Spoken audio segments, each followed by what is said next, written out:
আসসালামু আলাইকুম প্রিয় শিক্ষার্থী বন্ধুরা, তোমাদের সবাইকে স্বাগত জানাচ্ছি। আজকের এই রাতে আমরা ক্লাস করব চট্টগ্রাম বিশ্ববিদ্যালয়ের প্রশ্ন ব্যাংকের ব্যাখ্যা তথা চট্টগ্রাম বিশ্ববিদ্যালয়ের জন্য একটি সাজেশনমূলক ক্লাস।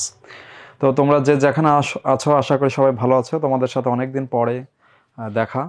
জি, ওয়ালাইকুম আসসালাম। আশা করি তোমরা সবাই ভালো আছো। তোমাদের ঢাকা বিশ্ববিদ্যালয়ের যে এক্সাম হয়েছে তার রেজাল্ট একদম সামনে। জাহাঙ্গীরনগর পরীক্ষা দিয়েছো, তবে চট্টগ্রাম বিশ্ববিদ্যালয় যেটা বাংলাদেশের অন্যতম একটি প্রমিনেন্ট ইউনিভার্সিটি, তো সেই ইউনিভার্সিটির প্রস্তুতি নিয়ে আজকে আমরা কথা বলবো। তো আমি আমার এর আগেও পরিচয় তোমরা হয়তো জানো, তারপরে দিচ্ছি। আমি ইউসুফ তুরাজ, ফোকাসের সাধারণ জ্ঞানের শিক্ষক আর 43তম বিসিএস শিক্ষা ক্যাডার। বর্তমানে কর্মরত আছি শরীয়তপুরের সরকারি মহিলা কলেজে। ওকে, জি ওয়ালাইকুম আসসালাম। আলহামদুলিল্লাহ ভালো আছি।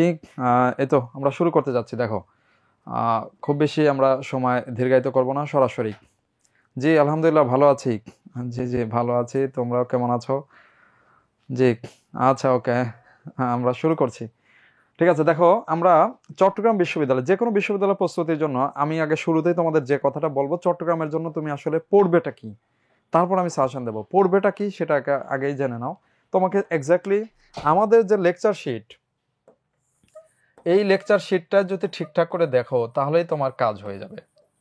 লেকচার শিট, ওকে। তো লেকচার শিটের সাথে আরেকটা কি, চট্টগ্রামের জন্য সিইউ কোশ্চেন্স ব্যাংক।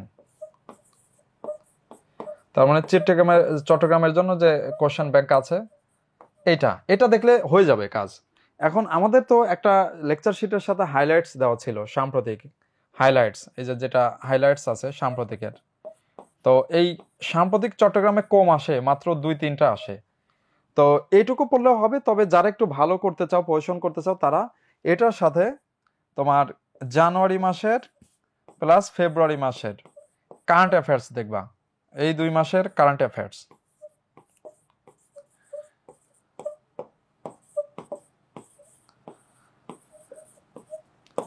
ওকে, এই শোনা যাচ্ছে না? কি ব্যাপার? হ্যাঁ, অনেকদিন পরে দেখা। ওকে, আচ্ছা দেখো, লেকচার শিট পড়লেই ম্যাক্সিমাম হয়ে যাবে। তোমরা ইতিমধ্যে বুঝতে পারছো যে আমরা জাহাঙ্গীরনগরের মতো উল্টাপাল্টা কোশ্চেন, সেটাও লেকচার শিট পড়ে হয়েছে। তো আর একটা হলো কোশ্চেন ব্যাংক, যে কোনো, আমি অনেক আগে থেকেই বলেছিলাম কোশ্চেন ব্যাংক। হ্যাঁ, সাউন্ড ক্লিয়ার? ওকে। না, সাম্প্রতিকের ক্লাস হবে না। সাম্প্রতিক তো তোমাদের ওই যে হাইলাইটস দেওয়া আছে, ওই হাইলাইটস পড়বা। আর হলো কারেন্ট অ্যাফেয়ার্স 2 মাসের, জানুয়ারি ফেব্রুয়ারি। ঠিক আছে? না না, সব না, এই বলি কারেন্ট অ্যাফেয়ার্স এর 1 থেকে 9 পৃষ্ঠা। ভালো কথা বলছো, 1 থেকে 9 পেজ। কারেন্ট অ্যাফেয়ার্স এর 1 থেকে 9 পেজ, 1 থেকে 9 পেজ পড়লেই হবে। ওকে, এই বিস্তারিত পড়া যাবে না। তার মানে দেখো, আমাদের কি পড়তে হবে, লেকচার শিট যা তোমরা পড়েছো ওটাই রিভিশন দিবা। আর যে এখন কোশ্চেন ব্যাংক আছে, তোমাদের বি ইউনিটের প্রশ্ন পরীক্ষা হবে 8 মার্চে, আর 22 মার্চে হলো ডি ইউনিট। তার মানে হাতে এখন আমাদের যে সময়টুকু আছে, এই সময়ের মধ্যে আমরা এইটার সাথে কোশ্চেন ব্যাংক, আর কোশ্চেন ব্যাংকের জাস্ট কোশ্চেন ব্যাংক যা আছে ওইটা দেখবা ম্যাক্সিমাম আমাদের শিটে দেওয়াই আছে।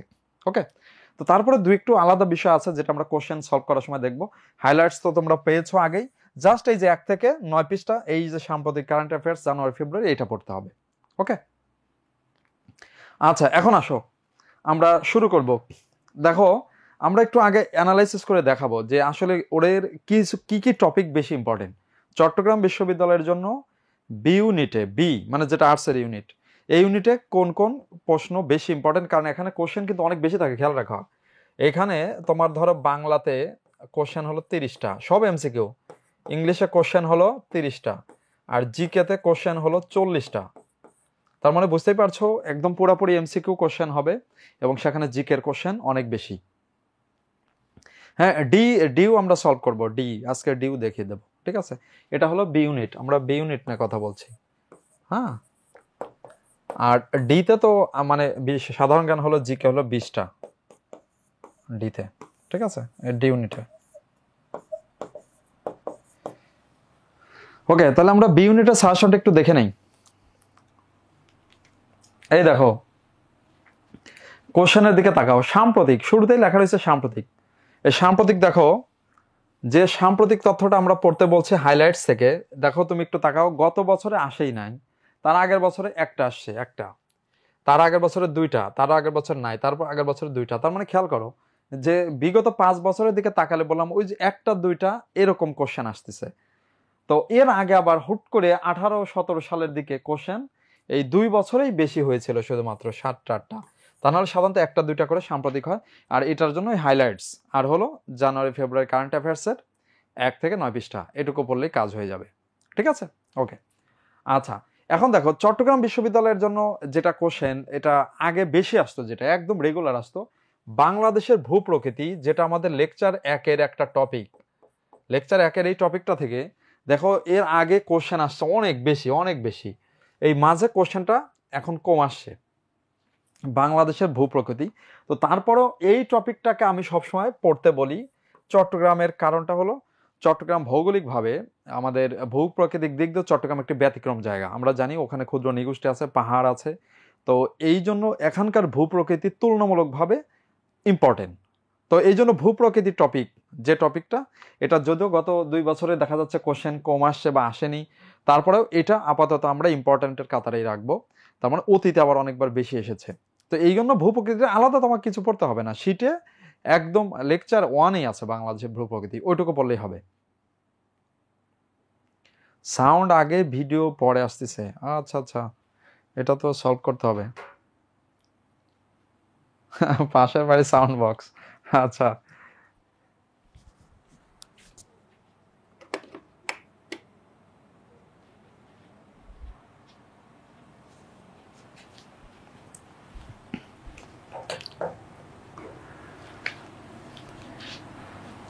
আচ্ছা, এখানে শোনা যাচ্ছে কিন্তু ইউটিউবে এই সাথে প্রবলেম হচ্ছে।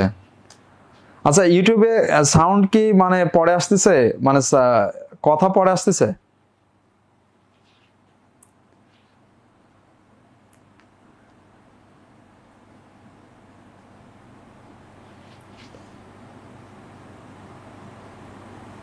আচ্ছা, সাস্টের জন্য কি করবো? আচ্ছা, সাস্টের জন্য বলি, এই সাস্টের জন্য তুমি জাস্ট কোশ্চেন ব্যাংকটা একটু পড়ো আর লেকচার শিটের সাথে, আহামরি আলাদা কোনো কিছু করতে হবে না। তো এই সব ভার্সিটির জন্য একই কথা। এখানে ইউটিউবে মনে হয় হচ্ছে, মানে ভিডিও পরে যাচ্ছে, সাউন্ড আগে যাচ্ছে। ওকে, আচ্ছা দেখো এটা গেল।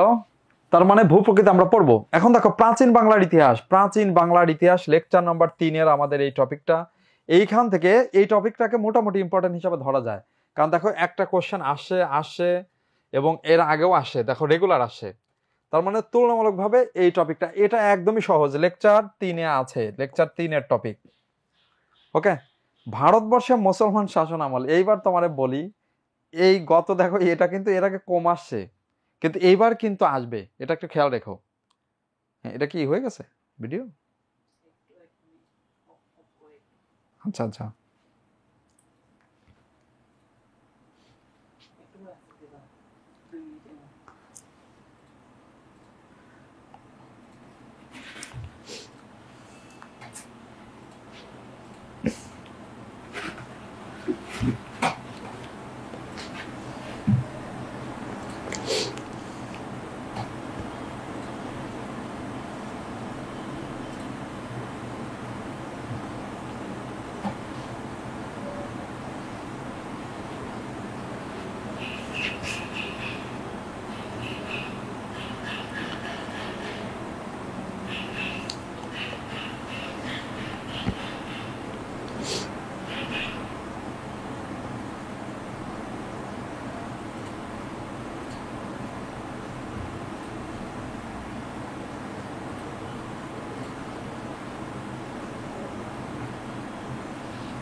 আচ্ছা,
যে একটু মাঝে ইউটিউবের ঝামেলার কারণে আমরা এটা কন্টিনিউ করতে পারিনি, তো আমরা যেখানে ছিলাম খেয়াল করা যাক আমরা টপিকগুলো দেখছি এবং কোন টপিক থেকে কি পরিমাণ কোশ্চেন আসছে সেটা একটু সাজেশন আলোকে দেখার চেষ্টা করছি।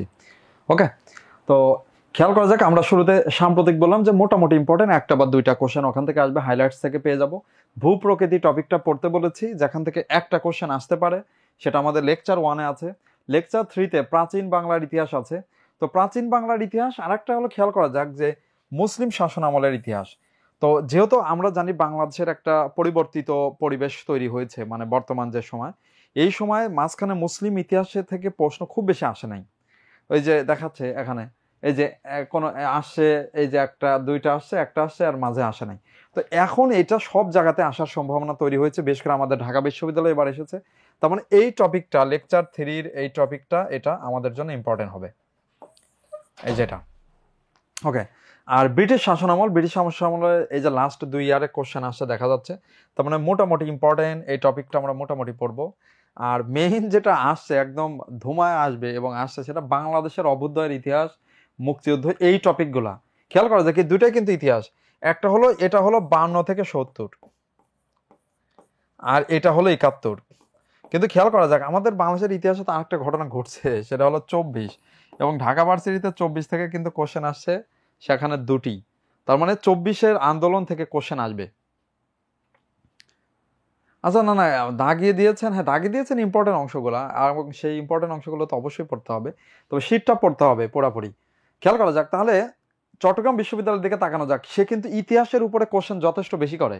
তো সেই ক্ষেত্রে দেখা যাচ্ছে যে এই পার্ট থেকে আবারও আসবে, মানে যেটা আমাদের লেকচার 4, এক কথা লেকচার 4, লেকচার নম্বর 4, লেকচার 4 খুব ভালো করে পড়তে হবে। লেকচার 4-এর টপিকগুলো থেকে কোশ্চেন বেশি আসছে, দেখাই যাচ্ছে বাংলাদেশের ইতিহাস, ঠিক আছে। আচ্ছা, এরপরে দেখা যাচ্ছে বাংলাদেশের আইন, বিচার বিভাগ, শাসন, এটা খুব কম আসছে। রাজনৈতিক দল, এটা কম আসছে, আরো কম আসবে, এখন এগুলো আসার চান্স তুলনামূলক কম। ওকে, আচ্ছা, এরপরে দেখা যাচ্ছে আসার মতো আর টপিক কোনটা আছে, বাংলাদেশের প্রশাসনিক স্তরে সরকার কাঠামো কম আসছে, এইটা আসছে। জনসংখ্যা, শিক্ষা, স্বাস্থ্য, এই টপিকটা আছে, এটা আমাদের লেকচার নাম্বার 1-এ আছে, লেকচার 1-এর টপিক। ওকে, তবে চট্টগ্রাম বিশ্ববিদ্যালয়ের একটা কোশ্চেন বলি, এখানে রেগুলার এই কোশ্চেনটা একটা আসে, সেটা আমাদের লেকচার নাম্বার এটা 11-তে বিজ্ঞান সম্পর্কিত কিছু কথা আছে। বিজ্ঞান লেকচার 11 বা 10, এই 10-এ সম্ভব, হ্যাঁ 10-এ আছে বিজ্ঞান সম্পর্কিত কিছু বিষয়। এই যে স্বাস্থ্য বিজ্ঞান, এই যে স্বাস্থ্য বিজ্ঞান যে পার্টটা আছে, এটা চট্টগ্রামে রেগুলার একটা কোশ্চেন আসে এখান থেকে। বিজ্ঞান, স্বাস্থ্য বিজ্ঞান লেকচার নাম্বার 10-এ আসে, লেকচার 10, লেকচার 10 এবং লেকচার 1, এই দুইটা লেকচার মিলিয়ে এই টপিকটা এখানে কভার করবে। কিন্তু এটা একটা ইম্পর্টেন্ট টপিক, এই খেয়াল করতে হবে, এটা ইম্পর্টেন্ট টপিক। ওকে, আচ্ছা, বাংলাদেশের সম্পদ, এটা মাঝে মাঝে আসে। বাংলাদেশের অর্থনীতি, এটা মাঝে মাঝে আসে। কিন্তু বাংলাদেশের যোগাযোগ ব্যবস্থা, যেটা সাম্প্রতিকের টপিক, লেকচার 2-এ আছে। কিন্তু এইটা এবার আসবে কিনা এটা আমি শিওর না, কারণ এইটা হলো ওই যে বাংলাদেশের উন্নয়ন, এই উন্নয়ন নিয়ে ব্যাপক আসছে, কোনো বছর মিস হয় না। এই যে এটা তোমরা দেখলেই বুঝতে পারবে যে কি পরিমাণ আসছে। হ্যাঁ 10 টপিকটা, আচ্ছা 10 হলো জনসংখ্যা, শিক্ষা, স্বাস্থ্য। এটা দেখবে এখানে কিছু স্ট্যাটিস্টিক্স আছে, ওই যে জনশুমারি, বাংলাদেশের ওই যে যেটা বিভিন্ন ধরনের ওই যে কি বলে ইপিআই টিকা, বিসিজি টিকা, এরকম টিকা। আরেকটা হলো ওই যে আমাদের লেকচার 10-এ বিজ্ঞান সম্পর্কিত কিছু বিষয় আছে, দেখবা যে দুধে কোন অ্যাসিড থাকে, পাকা কলায় কোন অ্যাসিড থাকে, তার পরবর্তীতে এই যে কি পাকস্থলিতে কি থাকে, মানে এই জাতীয় কোশ্চেন একটা দুইটা থাকে।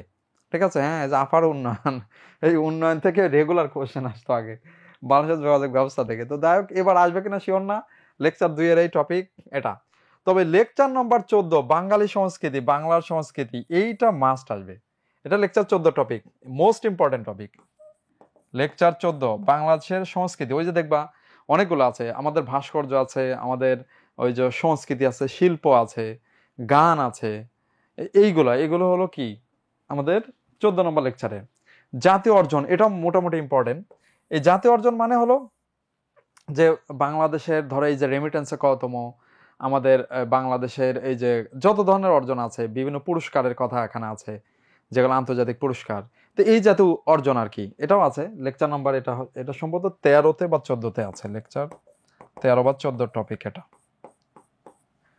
ওকে, এইবার আসো তোমাদের যেটা নিয়ে ঝামেলা পড়তে হবে, যে এইটা এই কোশ্চেনে গেলে বুঝতে পারবা, বাংলাদেশের বিখ্যাত ব্যক্তিবর্গ, বিখ্যাত ব্যক্তিগত, এই দেখো কি পরিমাণ এরা কিন্তু কোশ্চেন আসছে। এটা কোনোবার 6টাও চলে আসছে, 5টাও চলে আসছে, কোনোবার একটা, কোনোবার কম। তো এইবার প্রশ্ন আসবে ব্যক্তি নিয়ে, কিন্তু কোন ব্যক্তি এটা নিয়ে হবে সমস্যা। কারণ আগের সববার দেখলে, যে গতবার আমরা কোশ্চেন সলভ করবো, দেখতে পাবো কি পরিমাণ কোশ্চেন আসে ওই আমাদের সব ড্যাডি আর আপার নাম থেকে। ঠিক আছে, ড্যাডি আর আপা, এর বাইরে কোনো ব্যক্তি নাই। এখন কিন্তু কোশ্চেন আসবে, এই যে এই টপিকটা একটু তোমাদের আমি গুরুত্বের সাথে বলবো, যে কিছু কিছু ব্যক্তি, হ্যাঁ, চট্টগ্রাম ইউনিভার্সিটির জন্য ডক্টর মোহাম্মদ ইউনূস এবার কতটা ইম্পর্টেন্ট সেটা তুমি নিজেই বুঝতে পারছো। কারণ তার বাড়ি ওখানে, এবং তার ওইখান থেকেই তিনি চট্টগ্রাম বিশ্ববিদ্যালয়ের অধ্যাপক ছিলেন, অর্থনীতি বিভাগের। আবার এই চট্টগ্রামের সবকিছুই, শুধু এটা না, শের বাংলাকে ফজল হকের কথা পড়তে হবে মানে জাতীয় নেতা হিসাবে, তারপরে মৌলানা ভাসানীর কথা পড়তে হবে, জিয়া রহমানের কথা, কারণ জিয়া রহমান চট্টগ্রাম থেকেই শুরু করছিল এই স্বাধীনতা যুদ্ধের বিষয়গুলা। তো এরকম জাতীয় নেতা যারা ছিল, ভাসানী, শের বাংলা, সোহরাওয়ার্দী এবং জিয়া রহমান, এদের নাম। ঠিক আছে, হ্যাঁ, কলেজেরও ছিল, চট্টগ্রাম কলেজেরও ছিল। ঠিক আছে, হ্যাঁ, আর ডক্টর ইউনূস তো মোস্ট ইম্পর্টেন্ট। তাহলে ওকে, এইগুলো হলো আমাদের বাংলাদেশ বিষয় বলি। ওকে, 20টি কোশ্চেন বাংলাদেশ বিষয়াবলী থাকে। আচ্ছা, এবার দেখো আমাদের আন্তর্জাতিক পার্ট, হ্যাঁ, লেকচার 10-এর অর্থনীতি পার্টটা। আচ্ছা, বি ইউনিটের এই বাংলাদেশের অর্থনীতি, এই যে যেটা, এটা মানে না, সাবজেক্টিভ অর্থনীতি না, এটা হলো ওই যে অর্থনীতি সেকেন্ড পেপার পড়লে বোঝো না, যেটা বাংলাদেশের অর্থনীতির সূচক যেগুলা, আমাদের বাংলাদেশের মাথাপিছু আয়, আমাদের বাংলাদেশের জিডিপির সেক্টর খাত, এইগুলো আর কি। এখানে সাবজেক্টিভ অর্থনীতি নেই, সাবজেক্টিভ অর্থনীতি আছে ডি ইউনিটে, ডি। ওকে, আচ্ছা দেখো, এশিয়া মহাদেশ পরিচিতি, যে মহাদেশে আমরা থাকি এই মহাদেশ থেকে কোশ্চেন আসছে। তো এশিয়া মহাদেশ পরিচিতি, এটা তুমি কোথায় পাবে? এটা আমাদের লেকচার নম্বর যেটা হলো 5, লেকচার নম্বর 6, এই লেকচারগুলোতে এগুলো কভার করে, লেকচার 5, 6, 7 এইগুলোতে এশিয়া ইউরোপ মহাদেশ, এই দুটি টপিকই দেখো, মহাদেশের মধ্যে এশিয়া ইউরোপ থেকে বেশি কোশ্চেন আসছে। এই দেখো এখানে প্রায় কোশ্চেন আসছে, এগুলো থেকে কোশ্চেন আসছে। তার মানে এশিয়া ইউরোপ। তো আমাদের আলাদাভাবে এশিয়া ইউরোপ মহাদেশ বলে এরকম নাই, কিন্তু খেয়াল করো অঞ্চল আছে, এই যে এশিয়া মহাদেশের বিভিন্ন অঞ্চল যেগুলা, এগুলো কিন্তু আমরা কোশ্চেনে গেলে দেখতে পাবো। প্রণালী আছে, এইগুলো লেকচার 5, 6, 7-এর মধ্যে আছে। ধরো লেকচার 5, 6, 7। ওকে, তার মানে তোমাদের একটা জিনিস মানে খুব মানে তোমরা একটা নির্ভর থাকতে পারো, যে লেকচার শিটটা যদি ভালো করে পড়তে পারো, চট্টগ্রাম ইউনিভার্সিটি অনেক বেশি কভার করে দিবে, অনেক বেশি। আচ্ছা, সাস্টের জন্য কোন কোন লেকচার শিট আমি এটা বলি নাই। সাস্টের জন্য মানে তোমাকে ওভারঅল পড়তে হবে, তবে আমাদের সব জায়গাতেই যে লেকচারগুলো বেশি ইম্পর্টেন্ট সেটা আমি বলি। Lecture number 1, lecture number 4, lecture number 8, lecture number 14, এটা। আর যদি আইসিটি থাকে, মানে কোথাও যদি অর্থনীতি থাকে তাহলে লেকচার 10, কোথাও আইসিটি থাকলে লেকচার 12, এইটা। আর এই যে 1, 4, 8, 14, এই 4টা লেকচার সব ভার্সিটির জন্য ইম্পর্টেন্ট। আচ্ছা, এই ব্যক্তিবর্গ কোথায় পাবো? হ্যাঁ, এটা একটা বিষয়, এই ব্যক্তিবর্গ বিস্তারিত কিন্তু ওখানে নাই, এটা একটা বিষয় আছে। এই জন্য তোমরা যেটা করবে, দুইটা বিষয় হইতে পারে, যে এটা কোনো বইয়ে থাকতে পারে, প্যানাসিয়া বা এরকম বইয়ে বিস্তারিত আছে, সেখান থেকে দেখতে পারো। অথবা তুমি যে কাজটা করতে পারো, ওই 4জন ব্যক্তির একটু উইকিপিডিয়া থেকে কি করে নিবা, তাদের জীবনীটা একটু পড়ে নিবা, মানে এই যে যাদের কথাগুলো বললাম, যে এর মধ্যে কে আছে, ধরো ভাষা নিয়ে আছে, ডক্টর ইউনুস আছে, ডক্টর ইউনুসের কথা তো দেওয়াই আছে, তোমার হাইলাইটসে দেওয়া আছে, শের বাংলা আছে, সোহরাওয়ার্দী আছে, জিয়া রহমান আছে, এদের। ওকে, আচ্ছা দেখো আন্তর্জাতিক পার্টে আফ্রিকা মহাদেশ তুলনামূলক কম আসে। উত্তর আমেরিকা মহাদেশ আগে অনেক বেশি আসতো, এখন বেশি একটা আসে না। তবে উত্তর আমেরিকা মহাদেশ আসুক বা না আসুক, এখানে কিন্তু এই ইউএসএ আমেরিকার যে দেশ আছে, এটা কিন্তু সাম্প্রতিক থেকে আসতে পারে। এই যে ট্রাম্প যে প্রেসিডেন্ট হয়েছে, উল্টাপাল্টা কাজকাম করে বেড়াচ্ছে আর কি, ঠিক আছে। তো এই যে ইউএসএ লেকচার নাম্বার 7 আছে, এটা লেকচার 7। ইউএসএটা একটু ভালো করে পড়ি, ইউএসএ। ওকে, আচ্ছা এখন আসো মহাবিশ্বের পরিচিতি, লেকচার 5। মহাবিশ্বের পরিচিতি, এইখান থেকে মোটামুটি কোশ্চেন আসে। লেকচার 5, এটা 5 নম্বর লেকচার, এটা একটু পড়বে। বৈশ্বিক সভ্যতা অলওয়েজ ইম্পর্টেন্ট, চট্টগ্রাম ভার্সিটি তো বটে, আমাদের ঢাকা ভার্সিটির জন্য ইম্পর্টেন্ট। এবার দুটি কোশ্চেন ঢাকা ভার্সিটিতেও আসছে, লেকচার 11 থেকে, এটা ইম্পর্টেন্ট টপিক। ওকে, বাড়িমণ্ডল চট্টগ্রাম থেকে মোটামুটি ভালোই আসে, এবং এটা কিন্তু আছে, এই বাড়িমণ্ডল এটা আছে আমাদের লেকচার নাম্বার 5-এ। আচ্ছা, অর্থনীতি, শিল্প, বাণিজ্য কম আসে, যোগাযোগ ব্যবস্থা, বৈশ্বিক গণমাধ্যম এগুলো কম আসে, বৈশ্বিক সংঘাত মানে এইটা হলো মারামারি, সাম্প্রতিক মারামারি। এই মারামারি যখন ঘটে তখন এগুলো আসে, তার মানে এটা একটু পড়ো, এটা হলো সাম্প্রতিক। ধরো কোনটা, এখানে হলো ফিলিস্তিন, এগুলো কিন্তু সাম্প্রতিকে পেয়ে যাবে, এটা ফিলিস্তিন আছে, আর হলো সিরিয়ার বিষয়টা আছে, যেটা আমাদের দুটাই এবার ঢাকা ভার্সিটিতে আসছে, আর ইউক্রেন, এই যে জায়গায় মারামারি হচ্ছে। ওকে, আচ্ছা পিডিএফ, আচ্ছা ঠিক আছে আমি বলবো পিডিএফ দেওয়ার কথা। আচ্ছা এইবার আসো আন্তর্জাতিক, এই যেটা অলওয়েজ আমাদের মোস্ট ইম্পর্টেন্ট লেকচার, লেকচার 8। সেই 8-এর কথা এখানে আছে। একটা হলো দেখো সামরিক জোটের কথা লেকচার 9 আছে, চুক্তি সম্মেলন এটা 8-এ আছে, বৈশ্বিক সংগঠন মোস্ট ইম্পর্টেন্ট। এই তুমি একটা খেয়াল করো, মানে একটা টপিকের দিকে দেখো, বৈশ্বিক সংগঠন আর চট্টগ্রাম ভার্সিটি 2017-18 সালে কোর্স, এটা কি মানে হিউজ কোশ্চেন দিয়ে বসছে আর কি। মানে চট্টগ্রাম ভার্সিটি এটা এটা অবশ্যই এখানে মনে হয় একটু আছে, মিস্টেক হবে, এটা হলো 17 হবে না, এটা 7 হবে, 7টা। তো খেয়াল করো মানে কোশ্চেনের পরিমাণ কি অনেক বেশি আসছে। তো এখানে যেটা বিষয় হলো, এইটা লেকচার 8-এর টপিক, ওই যে যত জাতিসংঘ থেকে শুরু করে সবসময় এটা বেশি আসবে, এই আন্তর্জাতিক পার্টের সবচেয়ে ইম্পর্টেন্ট টপিক। আর এই যে যত জোট চুক্তি সম্মেলন, এটাও লেকচার 8-এ আছে, এটাও 8, এটাও 8। ওকে, তার মানে 8-এর এই টপিক দুইটা মোস্ট ইম্পর্টেন্ট ভাবে পড়বা। আর দেখো না ভাস্কর্য, লাইব্রেরি, এরকম অনেকগুলো বিষয় আছে, যেটা আমাদের সম্ভবত লেকচার নাম্বার 9 বা 11-তে আছে, এই যে এটা। কিন্তু এখানে মোটামুটি ইম্পর্টেন্ট, খুব বেশি না, তবে এইটা ইম্পর্টেন্ট, বৈশ্বিক সাহিত্যকর্ম। এই চট্টগ্রামের জন্য এইটা ইম্পর্টেন্ট, এই যে এই বৈশ্বিক সাহিত্য, এটা আমাদের লেকচার 11 টপিক, লেকচার 11 বৈশ্বিক সাহিত্যকর্ম। এটা কিন্তু ঢাকা ভার্সিটিতেও আসে, এখন খুব ভালো পরিমাণে আসতেছে লেকচার 11 থেকে। আচ্ছা, আন্তর্জাতিক দিবস আসছিল গত বছর, হয়তো আমি কোশ্চেন সলভের দেখবো, তবে সেই ক্ষেত্রে তুলনামূলকভাবে দিবস মোস্ট ইম্পর্টেন্ট না, মানে মোস্ট ইম্পর্টেন্ট না আর কি এটা। তো দিবস এটা, এর মানে দেখো বৈশ্বিক সাহিত্যটা আমাদেরকে পড়তে হবে, লেকচার 11-তে আছে। খেলার জগৎ, খেলা তো অলওয়েজ সাম্প্রতিক, আর খেলাধুলা অলওয়েজ ইম্পর্টেন্ট।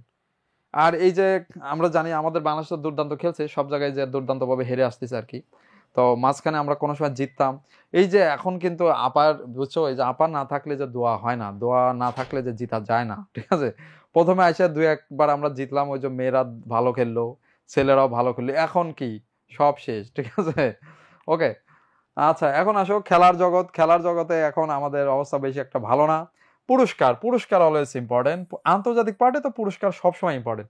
এইবার দেখো এই পুরস্কার হয়েছে কি বলে, নোবেল পুরস্কার। তো নোবেল পুরস্কার তো আমাদের পড়তে হবে, লেকচার নাম্বার, মানে এটা সাম্প্রতিক, এটা এক কথা হাইলাইটস থেকে পড়ো, এটা অবশ্যই সাম্প্রতিক হাইলাইটস, কিন্তু টপিকটা ইম্পর্টেন্ট। ওকে, তথ্য যোগাযোগ পদ্ধতি রেগুলার না, ভূগোল রেগুলার না, সাধারণ গণিত। এই গণিত বলতে এটা আহামরি কোনো গণিত না, মাঝে মাঝে 2-1টা আসে, ঠিক আছে। হ্যাঁ, আপার না ইত্যাদি সবই শেষ। আচ্ছা ওকে, এরপরে মোস্ট ইম্পর্টেন্ট টপিকগুলো মোটামুটি আমরা দেখে ফেলেছি। এইগুলো হলো বাইগুলো এত ইম্পর্টেন্ট না। এই যে দেখো দিবস আসছে, এই যে গতবার আসছে, কিন্তু এগুলো রেগুলার না, ইরেগুলার টপিক, এই যে এখানে। ওকে, এই যে এগুলা ইরেগুলার। তবে এই যে এইচডিজিটা আমি পড়তে বলবো, এইচডিজিটা পড়ো, এইচডিজি দৈনন্দিন বিজ্ঞান এই টপিকটা।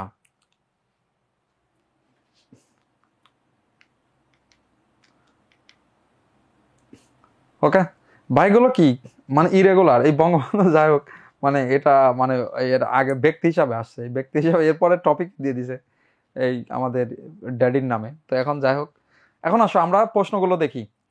গত বছরের কোশ্চেনটা আমরা দেখার চেষ্টা করব, এবং তোমরা দেখলেই বুঝতে পারবে যে কোশ্চেনটা এক্স্যাক্টলি আমরা যে যে জায়গা বলে রাখা ভালো, গত বছর এবং তার আগের বছরে 2 বছরে আমরা কোশ্চেন দেখবো, তাহলে বুঝতে পারো যে এই প্যাটার্নগুলো কেমন হয় এবং কোশ্চেনটা তুমি কিভাবে অ্যান্সার করতে পারবে। তো শুরুতে আমরা দেখতে পাচ্ছি, হ্যাঁ ডি ইউনিটটা আমি কোশ্চেন দেখাবো। ডি ইউনিট এটা তুমি অপেক্ষা করো, আমরা ক্লাসে 2 ইউনিটই দেখাবো। ডি ইউনিটের কথা আছে, মানে ডি, এই ডির কথা আসবে। হ্যাঁ ডি, ডি হলো পরে, শেষে শেষে শেষে দেখাবো, আগে খ দেখাবো। ওকে, আচ্ছা দেখো আমরা কোশ্চেনে যাই। এই দেখো মানে কোশ্চেনটা শুরু হয়েছে কি দিয়ে, এই বুঝতে পেরেছো গত বছরের আগের বছরের কোশ্চেন গুলো দেখবা যে কি অবস্থা, ওই সব ড্যাডির নাম দিয়ে শুরু হয়েছে যাতে কোশ্চেন সব ঠিকঠাক থাকে। এখন ড্যাডিরাই খুঁজে পাওয়া যাবে না, ঠিক আছে? বুঝতেই পেরেছো যে কি অবস্থা। মানে এই কোশ্চেন এখন দিবে কি, এই কোশ্চেনের প্যাটার্ন চেঞ্জ হবে। বলবে এবার কিন্তু ঢাকা ইউনিভার্সিটি দেখবা ড্যাডির কোনো নাম টাম আসে নাই, আপার নামও আসে নাই, উল্টা খালেদা জিয়ার নামে দুইবার আনসার হয়েছে, জিয়াউর রহমানের নাম অপশনে ছিল। তার মানে এইভাবে কোশ্চেন হয়েছে, মানে অলরেডি কিন্তু চেঞ্জ হয়ে গেছে।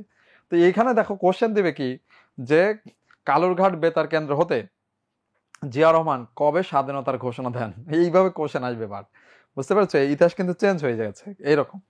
তো এখন দেখো এইটার অ্যান্সার কি, এটার অ্যান্সার 12ই মার্চ। 12ই মার্চ 1972 সালে ওই যে ভারতীয় বাহিনী বাংলাদেশ ত্যাগ করে। ওকে, কিন্তু ত্যাগ করার সময় তারা কি খালি হাতে গেছিল? মোটেই খালি হাতে যায় নাই। এই বাংলাদেশের ক্যান্টনমেন্টের প্রত্যেকটা একেবারে মানে কি বলা চলে যে প্রত্যেকটা একটা বুলেটও রাখে নাই, ট্যাঙ্ক ম্যাঙ্ক সব নিয়ে গেছে। ইভেন আমাদের বাংলাদেশ ব্যাংকের যে গাড়ি ছিল প্রাইভেট কার, সেগুলো নিয়ে চলে গেছে। মানে পুরা পৃথিবীতে একমাত্র দেশ যে দেশ ট্যাঙ্ক ছাড়া সেনাবাহিনী প্রতিষ্ঠা করেছিল সে বাংলাদেশ। মানে এত ভালো বন্ধু যে সব কিছু নিয়ে চলে গেছে। বন্ধুকে দাওয়াত দিল বাড়িতে, বাড়িতে এসে বন্ধু খাওয়া দাওয়া করে বাড়ি যে থালা বাসন ইট মিট সব খুলিয়ে মুলিয়ে নিয়ে চলে গেছে। কি অসাধারণ বন্ধুত্ব! এরকম ফ্রেন্ডশিপ আসলে দুনিয়াতে পাওয়া বিরল। এরকম ভালো গুড ফ্রেন্ডশিপ আমাদেরই একমাত্র ইতিহাস আছে। ওকে, তো এখন আসো, তাহলে 12ই মার্চ 1972 সালে ভারতীয় বাহিনী চলে যায়। এবার আসো, ইউরোপীয় বণিকদের মধ্যে সর্বপ্রথম কারা ভারত আসে, খেয়াল করো। এইটা কিন্তু ওই যে মধ্যযুগে ইস্ট ইন্ডিয়া কোম্পানি বা ওই যে যেটা ব্রিটিশদের ইতিহাসের সাথে। ওকে, তাহলে প্রথম কারা আসছে, একদমই সহজ কোশ্চেন, একদম সহজ, পর্তুগিজ। বুঝতে পেরেছ? পর্তুগিজ, ওই যে ভাস্কো দা গামা সে প্রথম এসেছিল 1498 সালে। ওকে, আচ্ছা এরপর দেখো বাংলাদেশের সবচেয়ে বড় স্থলবন্দর। আচ্ছা এটাও দেখো, এত এত ইজি কোশ্চেন। সবচেয়ে বড় বললে তো আমরা সবাই জানি, একমাত্র এবং সবচেয়ে বড় সেটা বেনাপোল। ওই যে বেনাপোল দিয়ে ভারতের ওই দিক দিয়ে আসে, ঠিক আছে? এটা হলো স্থলবন্দর। বাংলাদেশের স্বাধীনতার ঘোষণাপত্রের শিরোনাম কি ছিল? এবার অ্যান্সার দাও, এটার অ্যান্সার দাও। হ্যাঁ এটার অ্যান্সার কি? স্বাধীনতার ঘোষণাপত্র কোনটা? হ্যাঁ এটার ইংলিশ করলেই হবে, দি প্রোক্লামেশন অফ ইন্ডিপেন্ডেন্স। হ্যাঁ এই যে এটা, প্রোক্লামেশন অফ ইন্ডিপেন্ডেন্স। ওকে, স্বাধীনতার ঘোষণাপত্র। ওকে, এই স্বাধীনতার ঘোষণাপত্র এটা 10 এপ্রিল দেওয়া হয়েছিল, 10 এপ্রিল। প্রোক্লামেশন অফ ইন্ডিপেন্ডেন্স দেখো, ইজি কোশ্চেন একদম হুবহু কততে আছে লেকচার। এই মানে এখানে তুমি একটু প্রশ্নের দিকে একটু তাকাও আর আমাদের শিটের দিকে তাকাও, দেখবে হুবহু কমন এগুলা। এই সব কোশ্চেন এইগুলো ম্যাক্সিমাম হুবহু কমন পড়ে। এই যে দেখো লেকচার 4-এ আছে, এই যে আগের যেটা দেখে আসলাম, এই যে কই সবচেয়ে বড় স্থলবন্দর, এটা তো একদমই সহজ, লেকচার 2-এ আছে। আচ্ছা যাই হোক, কোনটি জাপান সাগর ও পিচ সাগরের মাঝে অবস্থিত? দেখো খুবই ইন্টারন্যাশনাল, মানে দারুণ একটা কোশ্চেন করেছে। ওই যে আন্তর্জাতিক পার্টে আমরা যেটা পড়ি, যে ধরো এই যে মানে ভৌগোলিক, এই জন্য বলি ম্যাপটা সুন্দর করে দেখতে। জাপান সাগর এবং ইসের মধ্যে, এখানে কোনো প্রণালীর নাম জানতে চাই নাই। দেখো জাপান আমরা যদি বলি, এই যে তুমি যদি এখানে দেখো, এটা হলো জাপান, এটা হলো কোরিয়া উপদ্বীপ, আর এদিক দিয়ে হলো চায়না। এই যে খেয়াল করো, এইটা হলো জাপান সাগর, এই যে এটা জাপান সাগর, আর এটা পিচ সাগর। এই মাঝখানে পড়ে গেছে কি কোরিয়া, কোরিয়া উপদ্বীপ। এই যে অ্যান্সারটা এটা, কোরিয়া উপদ্বীপ। এই যে জাপান সাগর ও পিচ সাগর। খেয়াল করো, এটা কিন্তু ভৌগোলিক পার্ট থেকে দিয়েছে এবং যথেষ্ট স্ট্যান্ডার্ড কোশ্চেন, যথেষ্ট। কারণটা কি, এটা উপদ্বীপে আছে, তোমার লেকচার 6, কিন্তু হুবহু কিন্তু এরকম কোথাও থাকবে না, এই কোশ্চেন উদ্ধৃতি দিয়ে থাকবে না। তার মানে দেখো কিছু কিছু কোশ্চেন কিন্তু তোমার হুবহু কি থাকবে না, শিটে যেভাবে আছে ঠিক সেভাবে থাকবে না, তখন তোমাকে একটু মাথা খাটিয়ে অ্যান্সার করতে হবে। ওকে, তুমি খেয়াল করো, আচ্ছা জাপান আর পিচ সাগর, আচ্ছা এই বাহরাইন কি এই জাপানের কাছে আছে নাকি? তার মানে এটা তো বাদ। জাভা, এই জাভা কি জাপানের কাছে? বাদ। তারপরে আরব উপদ্বীপ, এই আরব কি জাপানের কাছে নাকি? বাদ। তাহলে এটা থাকে। আর কোরিয়া, জাপানের পাশে কোরিয়া আছে। তোমার ভৌগোলিক জ্ঞান না থাকলে শুধু শব্দ দিয়ে অ্যানালাইসিস করে অ্যান্সার করে দিতে পারবা। এই জন্য মনে রাখবা, কখনো কোনো কোশ্চেন যদি সাধারণ জ্ঞানের ক্ষেত্রে নাও পারো, ভৌগোলিক বিশেষ করে ক্ষেত্রে তুমি একটু মাথা খাটানোর চেষ্টা করবা, দেখবা পারবা। আর আমি বলেছিলাম কোশ্চেন কিভাবে অ্যান্সার করবে। প্রথম চান্সে দেখো, প্রথম চান্সে তুমি হয়তো এটা পারবা না। প্রথম চান্সে ধরো 1 নম্বর পারো, অ্যান্সার করে দিলা খ। 2 নম্বর পারো না, তার মানে 30 সেকেন্ড সময় নেবা, 30 সেকেন্ড। 30 সেকেন্ডের মধ্যে যদি না পারো, তার মানে হলো এই 2 এর পাশে ক্রস চিহ্ন দিবা। কোশ্চেনে ক্রস চিহ্ন দিলে কোনো প্রবলেম নাই, আবার ভুলে ওই মারে দিয়ে বসো না, ঠিক আছে? ওই মার দিলে সব শেষ। তো এরপরে আবার ফিরে আসতে হবে তোমাকে। এইভাবে ধরো 40টা কোশ্চেনের মধ্যে তুমি ধরো দাগাইছো কয়টা? 25টা। এখন 15টা তুমি দাগাও নাই, ক্রস চিহ্ন আছে, এই 15টার দিকে আবার ফিরে আসতে হবে। ফিরে এসে তুমি দেখো এই 2 নম্বরের দিকে, এই যে এবার একটু মাথা খাটো, জাপান আর পিচ সাগর। আচ্ছা একটু অপশনে তাকাই তো, আমি হয়তো এটা বুঝতে পারতেছি না, এটা কোন আনসার? তাহলে জাপান সাগর, এই জাপানের সাথে বাহরাইনের সম্পর্ক নাই, জাভার সম্পর্ক নাই, আরবের নাই, কোরিয়া পাশে আছে, তাহলে এটা আনসার। এইভাবে মানে একটু মাথা খাটাবা, ঠিক আছে? ওকে ওকে, হ্যাঁ পারো, খুব ভালো কথা। ওকে, এবার দেখো 2023 সালে নোবেল পুরস্কার লাভ করেন কে? ওই যে এই লোককে নিয়ে আলোচনা হয়েছিল না, সে বলছে এই আমি ব্যস্ত আছি, ক্লাসে আছি, পড়াচ্ছি, এই মুহূর্তে এইসব শোনার টাইম নাই, ঠিক আছে? মানে মানে কেমন নোবেল বিজয়ী সে, এমন মানে মানে কি বিখ্যাত প্রফেসর, যে সে পড়াশোনায় এত গবেষণায় ব্যস্ত যে নোবেল পুরস্কারের ফোন শোনার টাইম নাই, বলছে এটা পরে শোনা হবে, আগে ক্লাস শেষ করে নেই। বুঝতে পেরেছো এই অবস্থা? তো এটা হলো এই যে নরের বিখ্যাত সাহিত্যিক ইয়ন ফসে, ঠিক আছে? আচ্ছা, এই যে এইবার পেয়েছে কে?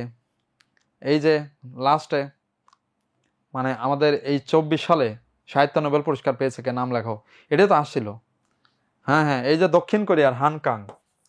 তার মানে দেখা গেল এবার এটা দিয়ে দিতে পারে দক্ষিণ কোরিয়ার, মানে যেটা এই বছরে পেয়েছে 24 সালে নোবেল পুরস্কার। তার মানে এই টপিকটার দিকে খেয়াল করো, এটা নোবেল পুরস্কারের টপিক, মূল কথা পুরস্কার থেকে আসছে। এই পুরস্কার, নোবেল পুরস্কার, এটা একটা ইম্পর্টেন্ট টপিক, তোমরা একটু ভালো করে পড়বা। কোথা থেকে? হাইলাইটস থেকে। হাইলাইটসে সুন্দর করে দেয়া আছে। ওকে, তার মানে তোমাকে তো আমি সিলেবাসটা আগেই বলে দিলাম কি পড়বা, ঠিক আছে? হ্যাঁ হ্যাঁ, ওকে। এবার আসো 7, প্রথম ভার্চুয়াল ব্যাংক অনুমোদন করে, এটার আনসার দাও। ভার্চুয়াল, আমরা শুধু ভার্চুয়াল এই যে জগতের কথা বলতেছি না, ভার্চুয়াল ব্যাংকের অনুমোদন দিয়ে ফেলছে একটা দেশ। হ্যাঁ, এই যে একটা দেশকে আমরা জানি, তাইওয়ান। তাইওয়ান, তাইওয়ান যে দেশটা, যে দেশটা একসময় জাতিসংঘের সদস্য ছিল, এখন কিন্তু নাই। ওকে, তাইওয়ান, হ্যাঁ তাইওয়ানে কাজ করেছে। অবশ্যই এটা করা উচিত ছিল আমাদের বাংলাদেশের, যে পরিমাণ আমরা ভার্চুয়ালি সময় দেই, তো ব্যাংকটা তো আমাদেরই করা উচিত ছিল। আমাদের একটা ডিজিটাল ব্যাংক হয়েছে নগদ, ওই ব্যাংকে এমন পরিমাণ জালিয়াতি হয়েছে যেটা নিয়ে লাইসেন্স আবার কি করছে, স্থগিত করছে, ঠিক আছে? ও আচ্ছা আচ্ছা, হ্যান কাং না হান, হান হবে হান, ঠিক আছে? এই যে হান হবে, হান কাং, ঠিক আছে? হ্যান হবে না, হান। হ্যাঁ, তাইওয়ান, তাইওয়ান করেছে এটা ভার্চুয়াল ব্যাংক। তার মানে এইটা একটু খেয়াল করো, মানে এই কোশ্চেনটা একটু দেখ, এই জাতীয় কোশ্চেন একটু ডেঞ্জারাস কোশ্চেন, একটু ডেঞ্জারাস। এটা তো আমি বলছি না যে সব জায়গায় কমন, এটা সাম্প্রতিক কিন্তু কিন্তু ডেঞ্জারাস। ধরো পৃথিবীতে ধরো কিরকম কিছু কিছু কোশ্চেন এরকম আসে যে ধরো প্রথম কার্বন মুক্ত কোন দেশ, প্রথম গোল্ডেন ভিসা কে চালু করলো, প্রথম পরিবেশ নীতি কে ঘোষণা করলো, প্রথম বৈদ্যুতিক গাড়ি কে আবিষ্কার করলো, এই প্রথম রোবট কে বানালো। এই প্রথম প্রথম কথাটা মানে এই জাতীয় যে আপডেটেড দুনিয়াতে প্রথম কোন জিনিসটা চালু হলো, এইরকম বিষয়গুলো কিন্তু পরীক্ষা আসে। খেয়াল রেখো, এই প্রথম হওয়া বিভিন্ন। তবে এইটা তুমি কোথা থেকে পাবা? এই প্রথম তো দুনিয়ার সব প্রথম তুমি জানতে পারবা না, সেটা হলো সাম্প্রতিকে, সাম্প্রতিকে, ঠিক আছে? হ্যাঁ, এটা সাম্প্রতিক, এটা হাইলাইটস এর সাম্প্রতিক থেকে পড়বা, ঠিক আছে? মানে এক কথা প্রথম, বিশ্বে প্রথম। এই প্রথম হওয়ার যে একটা টেন্ডেন্সি, এটা প্রথম ভার্চুয়াল ব্যাংক। ওকে, হ্যাঁ, এটা এটা কিন্তু এই সাম্প্রতিক মানে এটা কিন্তু না। ইংল্যান্ডের শিল্প বিপ্লবের ফলে ভারতীয় মহাদেশের কোন শিল্প ধ্বংস হয়? দারুণ অ্যানালিটিক্যাল কোশ্চেন। ঢাকা ইউনিভার্সিটিতে একটা কোশ্চেন এবার দিছে এটা। সেটা কি, যে ওই ইউক্রেনের মানে ইউক্রেন রাশিয়ার যুদ্ধে রাশিয়ার পক্ষে নয় কে? তার মানে একটু খেয়াল করো, রাশিয়ার পক্ষে নয় কে, রাশিয়ার পক্ষে কে সেটা তো বলে একটু সহজ ছিল, যে ধরো উত্তর কোরিয়া, চীন, ইরান। এখন এই তিনটা, বেলারুশ এরা আছে। এখন অপশনে এই তিনটা দেশের নাম আছে, চীন আছে, উত্তর কোরিয়া আছে, বেলারুশ আছে। এখন তাহলে একটা দেশ তাহলে এর পক্ষে নাই, সেটা হল হাঙ্গেরি। তার মানে আমাকে অ্যানালাইসিস করে অ্যান্সার দিতে হবে। এটাই একমাত্র কোশ্চেন যেটা আমাদের ফোকাসের শিটে বা হাইলাইটসে কোনো বইয়েও এই হুবহু দেওয়া ছিল না। এটাকে একমাত্র আনকমন বলা হয়, বাকি 29টা কোশ্চেন কমন। তার মানে হলো এই আনকমন কোশ্চেন হলো এটা অ্যানালিটিক্যাল কোশ্চেন। তো খেয়াল করো, এইটাও কিন্তু হুবহু কি নাই, যে ইংল্যান্ডের শিল্প বিপ্লব হয়ে গেল, এর ফলে ভারতীয় মহাদেশের কোন শিল্প? তুমি খেয়াল করো, ভারতের কোন শিল্প হয়েছে? পাট শিল্প। পাট তো মানে ওই ইংল্যান্ড আসার পরেই না পাট শিল্প হইলো এখানে। তারপর রং শিল্প তো অনেক পরে আসছে, চিত্রশিল্প পরে। এই বস্ত্র শিল্প ছিল, যাকে বলা হয় ক্ষুদ্র কুটির শিল্প এক ধরনের, এটাকে কুটির শিল্প বলা হতো। কুটির শিল্প মানে ছোট আর কি, এই যে বুননের শিল্প আর কি, বস্ত্র শিল্প। এটা আনসার। তোমার একটু মাথা খাটাইলেই হবে, ঠিক আছে? ইন্টার প্রশ্ন এটা, হ্যাঁ ইন্টার প্রশ্ন। উইঘুর জাতিগোষ্ঠী, খেয়াল করো উইঘুর, এই কোশ্চেনটা নিয়ে মানে কি যে ঝামেলা পড়ছে স্টুডেন্ট। তো উইঘুরও বলছে, উইঘুরও চীন কই? রে ভাই, চীন নাই অপশনে, কেমন কথা, ঠিক আছে? মানে এখন লেখা রয়েছে, আমরা কিন্তু উইঘুরদের বলি তুর্কি মুসলিম, তুর্কি। তার মানে তুর্কি মুসলিম কারা? উইঘুর জাতিগোষ্ঠী কোন দেশের বংশোদ্ভূত মুসলিম, মানে কোন দেশের, মানে কি এরা হলো তুর্কি জাতির লোক, উইঘুরটা তুর্কি। তার মানে অ্যান্সার হবে এই যে তুরস্ক। পাকিস্তান হবে না, ইরান হবে না, ইয়েমেন হবে না, ঠিক আছে? উইঘুরটা যত তুর্কি, তুরস্ক হবে। তার মানে এটাও দেখো একটু অ্যানালিটিক্যাল মানে, বা একটু এই কোশ্চেন, প্যাচানো কোশ্চেন। এই জাতীয় কোশ্চেনের মুখোমুখি কিন্তু তুমি হবে, যে সবাই আমরা সব জায়গায় পড়ছি উইঘুরটা হলো চীনে থাকে, তাদেরকে ব্যাপক নির্যাতন করা হয়েছে, এই চীন করছে, কিন্তু এরা মুসলিম, কিন্তু কোন ভাষাভাষী? তুর্কি। তো তুর্কি মানে তুরস্কের। ওকে, আন্তর্জাতিক অভিবাসী দিবস। হ্যাঁ, ওই যে বিদেশে যা ঘোরাফেরা, মানে যেদিন অভিবাসী বাইরে যায়, হ্যাঁ এই দিবস বলো দেখি, দিবস তো মুখস্থ থাকার কথা। হ্যাঁ, ইউটিউবে একটু পরে হয় আর কি। না, এইবার কোনো প্যাটার্ন চেঞ্জ না, কোশ্চেন একই হবে। আমি খালি প্যাটার্ন বললাম না, ব্যক্তি চেঞ্জ হবে। ধরো আমাদের মুক্তিযুদ্ধ বা ভাষা আন্দোলন, সেখান থেকে যে কোশ্চেন আসে সেখানে দিবে, কিন্তু ওই যে এক শেখ মুজিবুর রহমান বা এই শুধু এক ড্যাডির নাম, আপার নাম, এগুলো থাকবে না। উন্নয়নের প্রজেক্ট সব আপার নাম, এগুলো থাকবে না। এখানে আসবে 24 আসবে, মুক্তিযুদ্ধ আসবে, কিন্তু ওই যে ব্যক্তি, আমি বললাম না কিছু কিছু ব্যক্তি তোমাকে চেঞ্জ করে পড়তে হবে। বললাম জিয়া রহমান পড়তে হবে, শের বাংলা পড়তে হবে, ভাসানী পড়তে হবে, ডক্টর ইউনূস পড়তে হবে, এইগুলোর নাম পড়তে হবে। ওকে, হ্যাঁ 18ই ডিসেম্বর, অভিবাসী দিবস 18ই ডিসেম্বর। তার মানে খেয়াল করো, দিবস থেকে কোশ্চেন আসছে। হ্যাঁ, তার মানে দিবসটাকে তুলনামূলকভাবে ইম্পর্টেন্ট ধরে রাখো। ইম্পর্টেন্ট বলতে যেহেতু গতবার আসছে, দুটি দেখা যাচ্ছে, তার মানে দিবসটা পড়বা। আর দিবস তো সুন্দর করে দেওয়া আছে, আন্তর্জাতিক দিবসও আছে, আবার বাংলাদেশের দিবসও আছে, দুইটা দিবসই শীটে সুন্দর করে দেওয়া আছে। রাজু ভাস্কর্য, হ্যাঁ এইটা তো ব্যাপক আলোচিত হয়েছে মাঝে। এই যে যেটা হলো, এই যে আমাদের ছাত্র দলের এবং এই যে ছাত্র শিবিরের মধ্যে, মানে ইসের মধ্যে, এই গন্ডগোলের মধ্যে, ওই যে রাজু, মানে যাকে মানে সেই 1992 সালে যে ছাত্রলীগ আর ছাত্র দলের মারামারির মধ্যে সে মারা গেছিল। তো ওইটাই কিন্তু ঢাকা বিশ্ববিদ্যালয়ে এসেছে। এবং আমরা অধিকাংশ অনেকে ঢাকা বিশ্ববিদ্যালয়ে মানে ওটারই অপরাজয় বাংলা মানে ভাবতাম, মানে বাইরে থেকে যারা আসে মনে করি এটাই তো মেইন জায়গা, এখানেই তো সবকিছু হয়।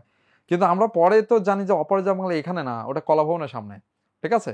তো যাই হোক, এই রাজু ভাস্কর্য, এই রাজু ভাস্কর্য এলো শ্যামল চৌধুরী। তার মানে ভাস্কর্য থেকে আসছে, ভাস্কর্য। ওকে, স্থপত্য ভাস্কর্য। ওকে, সেপ্টেম্বর যশোর রোড মানে মুক্তিযুদ্ধ থেকে, ঠিক আছে?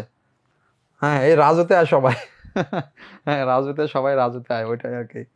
হ্যাঁ, সেপ্টেম্বর যশোর রোড, এটা তো সবাই জানি, অ্যালেন গিন্সবার্গের, আমাদের মুক্তিযুদ্ধ বিষয়ক মানে এই লোকটা কেমন, সে ছিল কবি। হ্যাঁ, সে হলো সুনীল গঙ্গোপাধ্যায়ের বন্ধু। ওই যে সাহিত্যিক সুনীল গঙ্গোপাধ্যায় আছে না, তো সুনীল গঙ্গোপাধ্যায় তার বন্ধুকে 1971 সালে আমন্ত্রণ জানাইছে যে, বন্ধু ওরা বলতেছে আমি কি কবিতা লিখবো, কবিতার কোনো টপিক পাচ্ছি না, এরকম বলছে। কোনো টপিক পাচ্ছ না, এটা কোনো কথা? তুমি চলে আসো এই আমাদের বাংলায়, এখানে দেখো কি হচ্ছে, তুমি দেখবা যে কবিতা লেখার কোনো শেষ হবে না।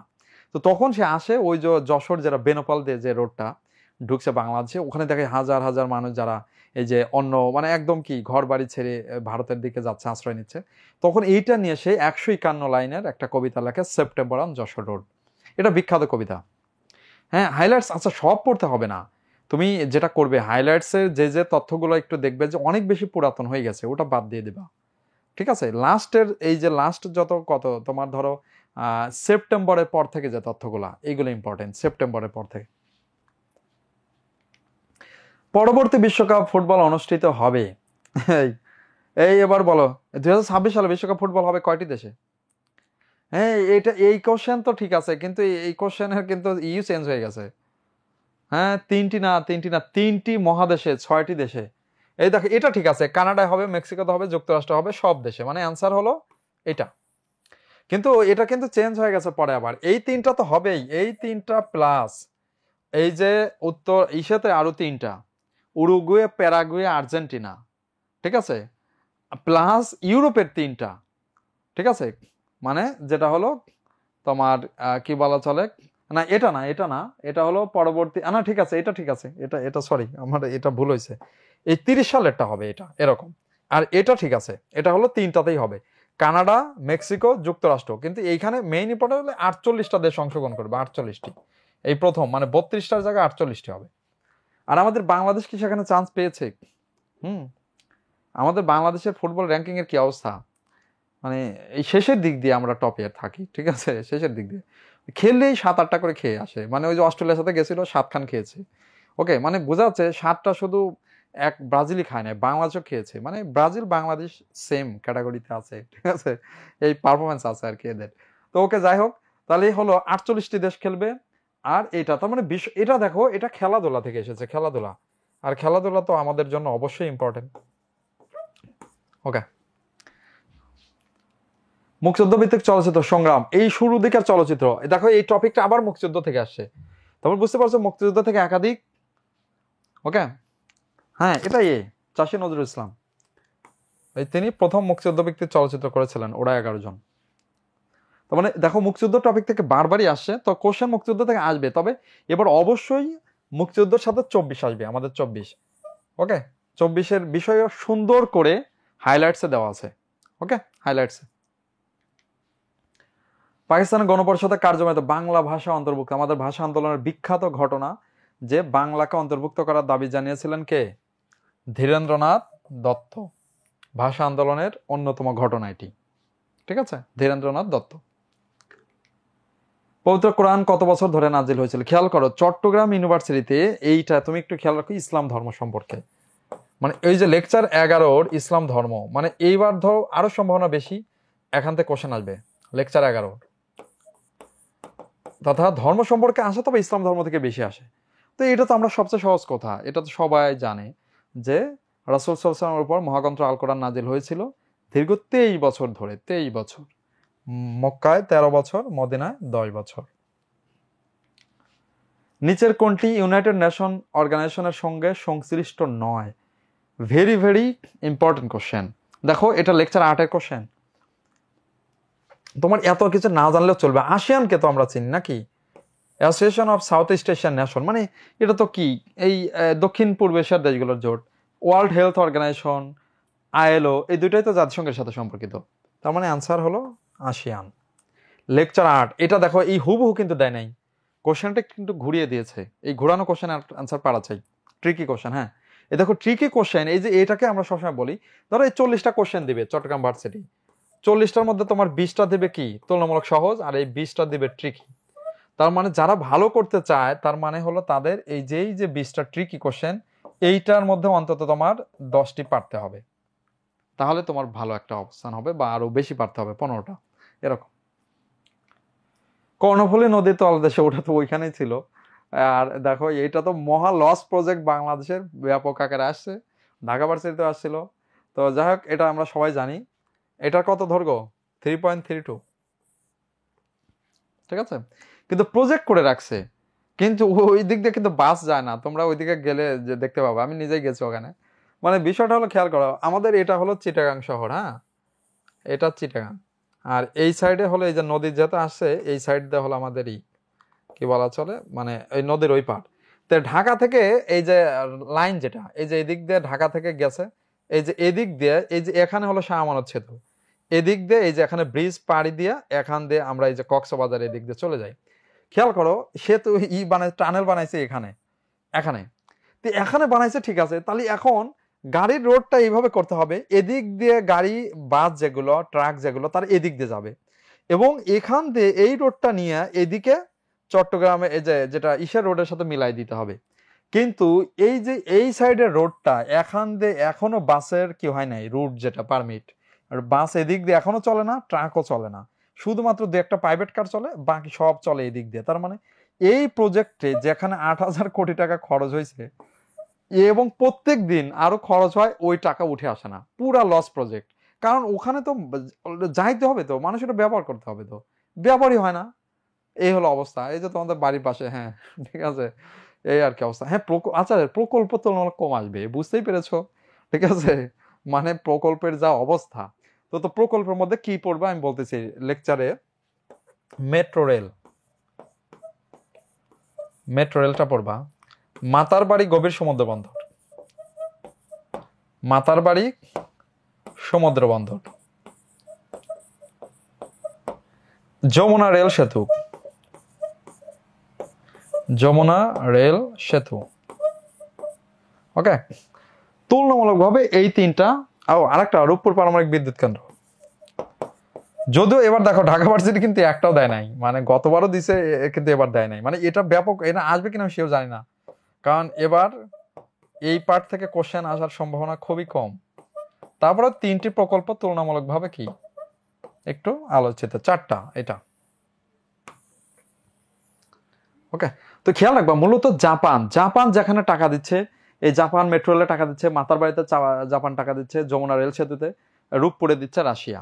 তার মানে যেখানে যেখানে জাপান টাকা দিচ্ছে ওইটা একটু ইম্পর্টেন্ট, ওকে। ইসরায়েল প্যালেস্টাইন দ্বন্দ্বের মূল কারণ কি, ইচ এন্ড এভরিথিং এখানে দেখতেই পাচ্ছি, ইতিহাস, ধর্ম, প্যালেস্টাইনকে রাষ্ট্র হিসেবে ইসরায়েলের অস্বীকৃতি, আরো যত আছে, ইসরায়েলের একদম সবকিছু, গণহত্যা। তার মানে অ্যান্সার সবগুলো, ওকে। হ্যাঁ, এইবার আসো অঙ্ক। হ্যাঁ, খেয়াল করা যাক, কি সুন্দর অঙ্ক। এই দেখো তো, আচ্ছা, এখানে মূল থিওরিটা কি, এই অঙ্ক কি আমাদের জীবনে অঙ্ক কষে করতে হবে? এই একদম কি লাভ দিয়ে দিয়ে দিয়ে অর্ধেক হচ্ছে, ঠিক আছে, 2 ছিল, 2 থেকে 1 হয়ে গেল, তাহলে তো অর্ধেক, 1 থেকে হাফ হয়ে গেছে, হাফ থেকে 4 ভাগের 1 ভাগ হয়ে গেছে, তো 4 ভাগের 1 ভাগের পরেটা কি, 8 ভাগের 1 ভাগ, ঠিক আছে। হ্যাঁ, এরকম ম্যাথ আসলে কোনো অসুবিধা নেই, ব্রেন আরো ক্লিয়ার হয়, ঠিক আছে। মানে এই এর পরেরটা কি, 16 1 1/16, এর পরেরটা কি 32/1, এই যে এখানে, ঠিক আছে। তুমি মানে এটা এই যে দেখো, এই যে 1/3 তো এমনি বাদ, কিরে ভাই ওদিক দিয়ে 4-এর পরে আবার হয় নাকি, আবার এটা এটা 2 উপরে তো জীবনে 2 হবে না, এটা বাদ, আর 16 তো যাচ্ছে না, 16 পরেরটা, তার মানে 1/8, মানে খুবই সহজ অঙ্ক, একদমই হাব। আচ্ছা হ্যাঁ, শাস্ত্রের গণিত আমি তোমাকে বলি, শাস্ত্রের গণিতটা হলো তোমাকে যেটা প্র্যাকটিস করতে হবে, শাস্ত্রের প্রথম হলো প্রশ্ন ব্যাংক, ওকে। প্রশ্ন ব্যাংক দেখার পরে ওইখানকার যে ম্যাথগুলো যেটা আসে, ওই ম্যাথটার প্যাটার্নটা মূলত তুমি দেখবা যে ওই যে 2টা ধরনের প্যাটার্ন আছে, একটা হলো বিসিএস এর মেন্টাল অ্যাবিলিটির ম্যাথ আছে, মেন্টাল অ্যাবিলিটি বিসিএস, তুমি বাজারের যে কোনো ধরনের বিসিএস এর, এই তোমাকে যেরকম একটা বলি, একটা বই আছে মিরাকল, মিরাকল, হ্যাঁ, মেন্টাল অ্যাবিলিটির বই, এটা হলো মেন্টাল অ্যাবিলিটির, ওইখানে দেখবা শাস্ত্রের যে ম্যাথগুলো আছে না, ওই ম্যাথের সাথে এখানকার যে মেন্টাল অ্যাবিলিটির ম্যাথ অনেক মিলে যাবে, এইগুলো তুমি প্র্যাকটিস করতে পারো শাস্ত্রের জন্য, ঠিক আছে।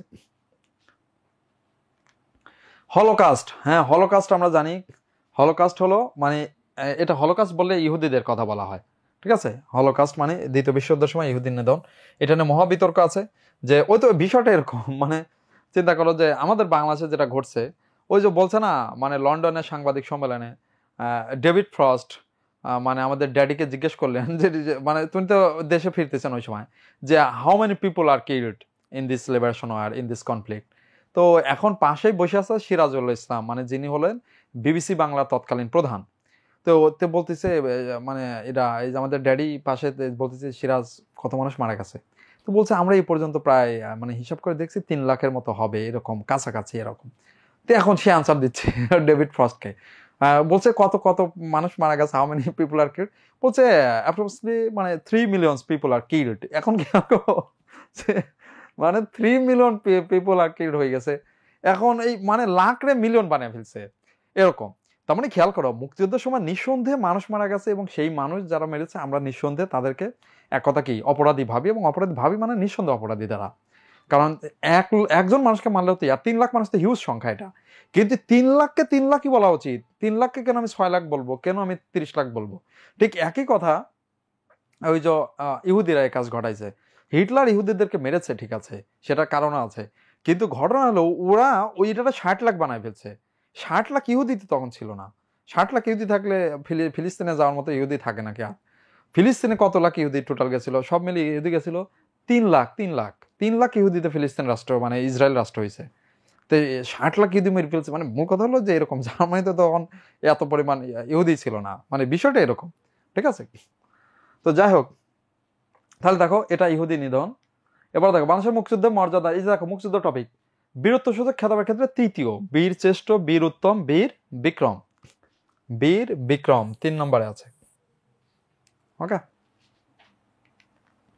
এই যে দেখো মানে এই ভালো কথা, আমরা যেটা বলি না মানুষের পাকস্থলীতে কোন অ্যাসিড উৎপন্ন হয়, এক কথা খেয়াল করবা যে এই যে এইটাকেই বলে গ্যাস। গ্যাস মানে বিষয়টা কি, তুমি খাবার খাও নাই, অনেকক্ষণ ধরে পেটে খাবার খাও নাই, পেটের তো মাঝে কিছুক্ষণ পরপরই পেটের থেকে অ্যাসিড উৎপন্ন হয়, অ্যাসিড, হাইড্রোক্লোরিক অ্যাসিড। এটা কিন্তু মহা ডেঞ্জারাস অ্যাসিড, মানে এটার খুব সাংঘাতিক অ্যাসিড। কিন্তু এই অ্যাসিডটা উৎপন্ন হয়, এইটা কি করে, তুমি যদি মানে খাবার খাও তাহলে ওই অ্যাসিড খাবারের সাথে মিশ্রণ হয়ে ঠিক হয়ে যাবে, মানে তোমার গ্যাস আর হয় না। কিন্তু যদি তুমি খাবার না খাও, তার মানে তোমার এই অ্যাসিড উদ্গীরণের কারণে আমরা কি বলি, গ্যাস বলি, গ্যাস, অ্যাসিড তো গ্যাস, তখন ওই যে অ্যান্টাসিড খাইতে হয়। আমরা যেগুলো গ্যাসের ওষুধ খাই না, ওটা কিন্তু অ্যান্টাসিড, অ্যান্টি অ্যাসিড, এটারে বলে অ্যান্টাসিড, ঠিক আছে। মানে ওই যে অ্যান্টাসিড হলো এটা হাইড্রোক্লোরিকের সাথে সোডিয়াম হাইড্রোক্সাইড, এটার সাথে ওই যে প্রশমন বিক্রিয়া হয়, যদি সায়েন্সে কেউ পড়ে থাকো তারা জানো। এই যে এটা হয়, এই যে সোডিয়াম ক্লোরাইড লবণ হয়ে যায় আর পানি, ঠিক আছে, এই যে এটা হয়ে যায়, এটা আউটকাম হয়, বিক্রিয়া করে ফেলে। তো যাই হোক, এটা হাইড্রোক্লোরিক অ্যাসিড, এটাকে এই যে HCl বলে। এটা হ্যাঁ, অম্ল ক্ষারের প্রশমন বিক্রিয়া, জারণ বিজারণ বিক্রিয়া, হ্যাঁ, খালি পেটে থাকলে হয়। টেকসই উন্নয়ন, SDG, এই দেখো আমি কিন্তু আগেই বলছি SDG অলওয়েজ পড়বা, কারণ SDG 2030 সাল হলো কি, আর SDGর সাথে তো অবশ্যই আমাদের 30, আমাদের ডক্টর মোহাম্মদ ইউনূসের 30 তত্ত্ব। 30-র মধ্যে কি একটা হলো পোভার্টি, পোভার্টি জিরো হয়ে যাবে, আর একটা কি আনএমপ্লয়মেন্ট, আনএমপ্লয়মেন্ট জিরো হয়ে যাবে, আর একটা কি হবে কার্বন, কার্বন জিরো হয়ে যাবে। তার মানে এই নেট জিরো মানে জিরো, আর হলো SDG, SDG লক্ষ্য কত 17টি, আর সূচক কয়টি 169টি। এবং খেয়াল করো SDGর একটা তথ্য তোমরা একটু লিখে রাখো, কারণ বিশেষ আসে তো হুট করে দিয়ে দিতে পারে। মানে ন্যূনতম ওই যে দারিদ্র সীমা, মানে যেটা হলো নারী ও শিশুদের দারিদ্র সীমা অর্ধেকে নামিয়ে নিয়ে আসতে হবে 30-এর মধ্যে, সেটা কততে আছে 1.2, ঠিক আছে, দারিদ্র সীমা অর্ধেকে, এটা লিখে রাখো।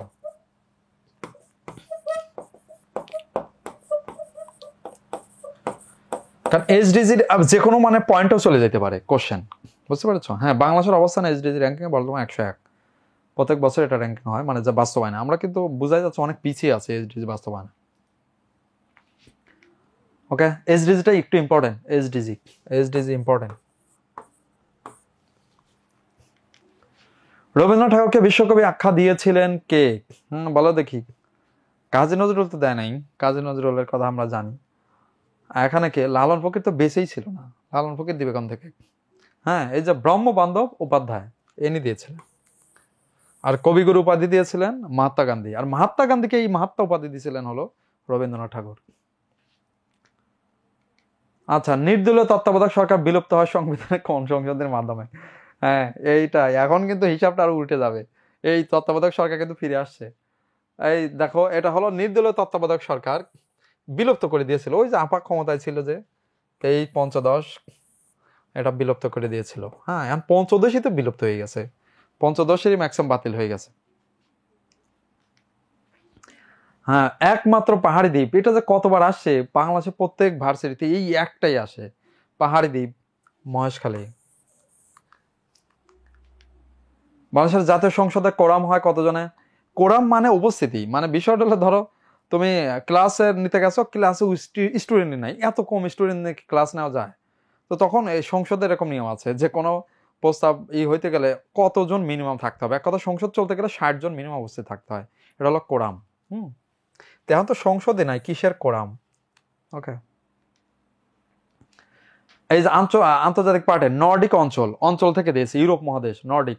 আর নর্ডিকের কথা কিন্তু বারবারই আসে, তোমাদের কোনো লেকচার আমি কিন্তু আগেই বলেছিলাম, নর্ডিক অঞ্চলভুক্ত নয়, এই খেয়াল করো, নয় নয় জানতে চেয়েছে, তার মানে ডেনমার্ক, ওই যে এটা হলো ফাইন্ডস, হ্যাঁ ফাইন্ডস, যে Finland, Iceland, Norway, Denmark, Sweden, তাহলে ডেনমার্ক আছে, ফিনল্যান্ড আছে, নরওয়ে আছে, নেদারল্যান্ডস নাই, নেদারল্যান্ডস অ্যান্সার হবে, নেদারল্যান্ডস।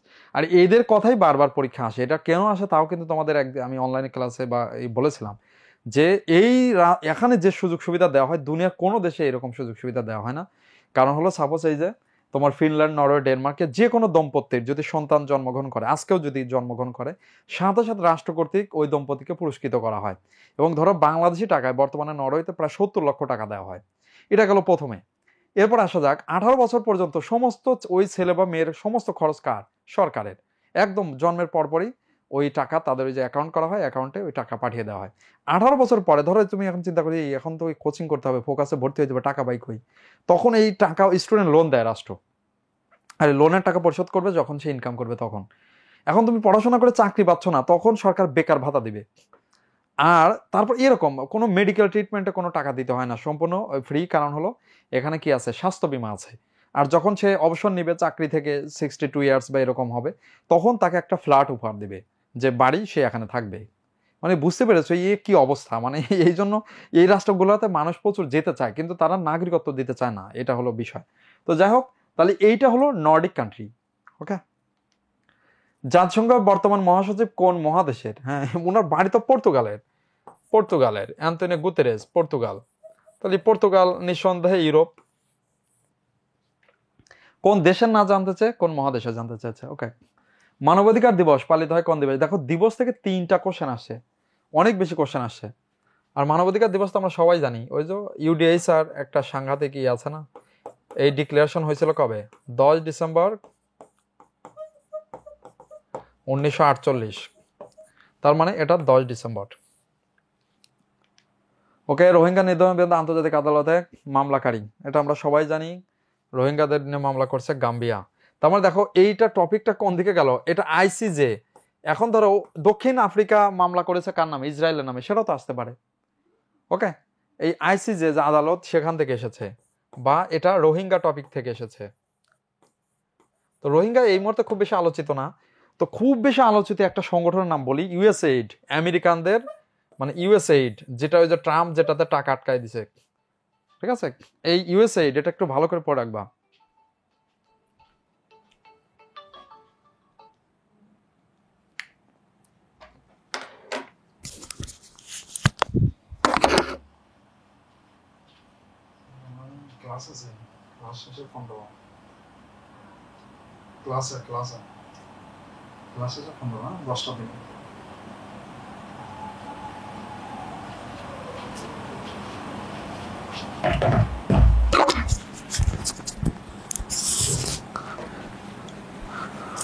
ওকে, তাহলে ইউএসএইড এটা হলো আমেরিকানদের এনজিও, ঠিক আছে? এটা মনে রাখলে চলবে। তারিখ কোন ভাষা শব্দ? এটা যে কেউ পারা কথা। তারিখ, এই যে এটা তারিখ, ঠিক আছে? এই হয় নাই, এটা আরবি ভাষা শব্দ, তারিখ। আরবি তারিখ। ওকে,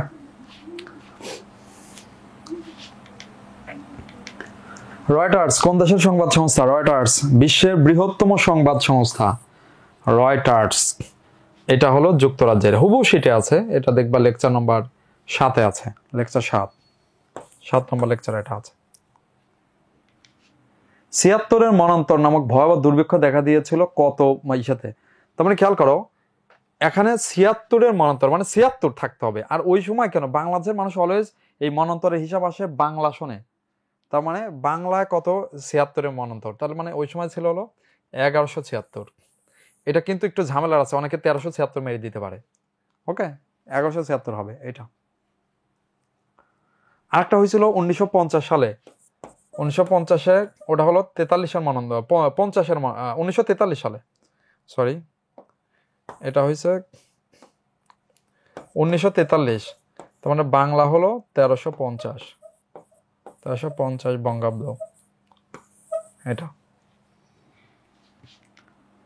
হুদাইবিয়ার সন্ধি, দেখো ইসলামিক ইতিহাস থেকে 2টা কোশ্চেন আসে। হুদাইবিয়ার সন্ধি কত সালে হয়? হুদাইবিয়ার সন্ধি কত হিজরিতে হয় সেইভাবে হিসাব করলেই মনে রাখা সুবিধা।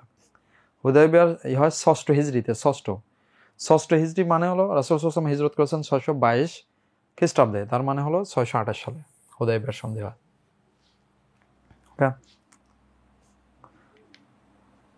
কলকাতা থেকে দিল্লিতে রাজধানী স্থানান্তর, ওই ব্রিটিশদের ইতিহাস থেকে জানতে চাইছে, এটার আনসার কি বলো দেখি। হ্যাঁ, ওই যে 1911 সালের 12 ডিসেম্বর, ওই যেদিন মানে বঙ্গভঙ্গ রদ করা হয়, বঙ্গভঙ্গ রদ, এই ওই দিনই রাজধানী স্থানান্তর হয়, কলকাতা থেকে দিল্লিতে রাজধানী স্থানান্তর হয়। কোন বিখ্যাত ম্যাগাজিন, ওই যে আবার ড্যাডিকে নিয়ে কোশ্চেন, রাজনীতির কবি, মানে কি পরিমাণ কোশ্চেন আসতো চিন্তা করো, এরকম অবস্থা আর কি, ঠিক আছে। নিউজ উইক ম্যাগাজিন, এই ম্যাগাজিন আছে নাকি আল্লাহ জানে কই গেছে। এই আরেকজন যে আমাদের বললো না মাদার অফ মানে কি হিউম্যানিটি, কে যে বললো হেডারে মারি দিল, এরকম আর কি। মুরাল অর্থ কি? মুরাল, এই যে এখানে দেখলে বোঝা যাবে আমরা মুরালের মানে, আমি পারি বা না পারি একটু খেয়াল করা যাক।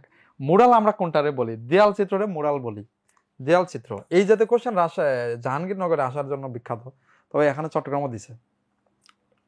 এই কিছু কিছু কোশ্চেন এরকম হবে, হুটহাট কোথাও থেকে আসবে না, না না 1912 হবে না, 1912 না, ঘোষণা যেদিন থেকে ওই দিন থেকেই, 1911 সালের 12ই ডিসেম্বর, ঠিক আছে।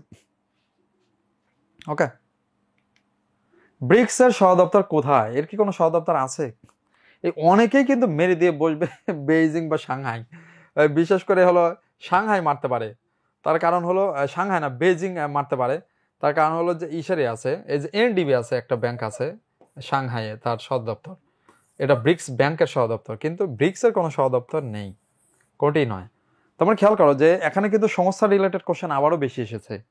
ওকে, সংস্থা, তাহলে ওকে, আমরা এটা 23-24 সেশনের, এটা হলো কোশ্চেন, এটা আমরা দেখলাম। আমরা আরেকটা 24 তার আগের সেশনের কোশ্চেনটা দেখব, ঠিক আছে। এটা একটু দ্রুত দেখবো। দেখো, আন্তর্জাতিক পাঠে জিব্রাল্টার প্রণালী আসছে, তো জিব্রাল্টার প্রণালী সংযুক্ত করছে কাকে? ওই চলে যাইতে হবে জিব্রাল্টার, আটলান্টিক আর হলো ভূমধ্য সাগর, এইটা লেকচার নাম্বার 6 স্পষ্ট আকারে এই প্রণালী দেওয়া হয়েছে, ঠিক আছে। হ্যাঁ, নিউ ডেভেলপমেন্ট ব্যাংক হলে নিউ ডেভেলপমেন্ট ব্যাংক এনডিবি, যেটা এই এনডিবির সদর দপ্তর হলো সাংহাই, কিন্তু এখানে ব্রিক্সের কোনো সদর দপ্তর নাই। অর্থাৎ বিশেষ কোশ্চেন না, এত সলভ করতে হবে না তোমাকে, ঠিক আছে। বিশেষ কোশ্চেন এত সলভ করতে হবে না, তুমি যদি মেন্টাল অ্যাবিলিটি যেটা আছে ওইটা চট্টগ্রামের ডি ইউনিটের মেন্টাল অ্যাবিলিটিতে কাজে লাগবে। মানে চট্টগ্রামের ডি ইউনিটের মেন্টাল অ্যাবিলিটি আছে, অবশ্যই এটা করতেই হবে। এবং তোমাদের আমি এটা বলবো আর কি, ওই মেন্টাল অ্যাবিলিটিটা বিসিএস এর যে মেন্টাল অ্যাবিলিটি আছে, বিশেষ করে বিসিএস রিটেনে যেটা আসে, ওইটা তুমি কিনে নিলে কাজ হয়ে যাবে। ওই যে বলছিলাম না একটা বইয়ের কথা, মিরাকল বা এরকম কিছু একটা, মেন্টাল অ্যাবিলিটির জন্য বিসিএস মানে মেন্টাল অ্যাবিলিটি অবশ্যই তুমি বিসিএস থেকে দেখতে হবে, ডি ইউনিটে ডি। আর তোমাদের এটার জন্য মানে আলাদা কোর্সে পরীক্ষা হয়েছে কিনা, ক্লাসও মনে হয় হয়েছে বা হবে এরকম একটা। আচ্ছা দেখো, জিব্রাল্টার গেল। প্রীতিলতা ওয়াদ্দেদারকে আমরা খুব ভালো করে চিনি, তিনি আন্দোলন ছিল কোথায়? ব্রিটিশ বিরোধী আন্দোলন, ওই যে সূর্য সেনার সাথে চট্টগ্রামে আন্দোলন করেছিলেন। এটা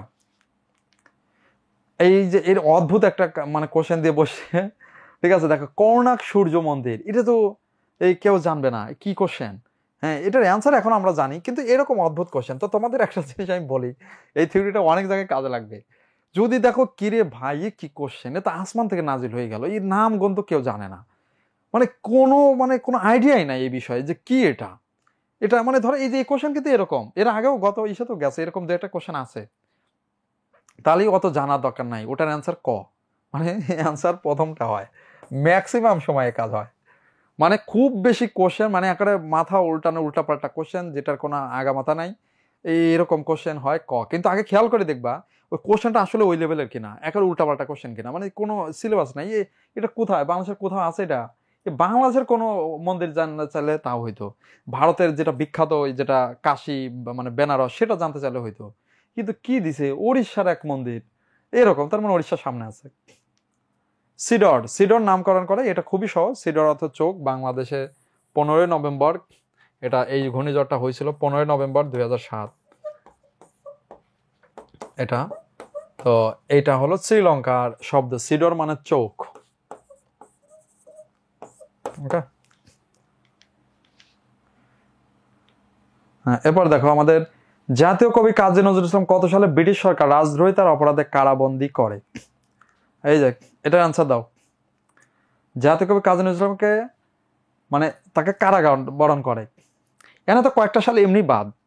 তুমি দেখো ওই সাল আসছে না, সাল নিয়ে অনেকে কনফিউশনে ভোগে। এই দেখো 1976 সালে তিনি মারা গেছেন, আর 1945 সালে তিনি তো কি অবস্থা, মানে তিনি তো অসুস্থ। ঠিক আছে, এটার অ্যান্সার কি?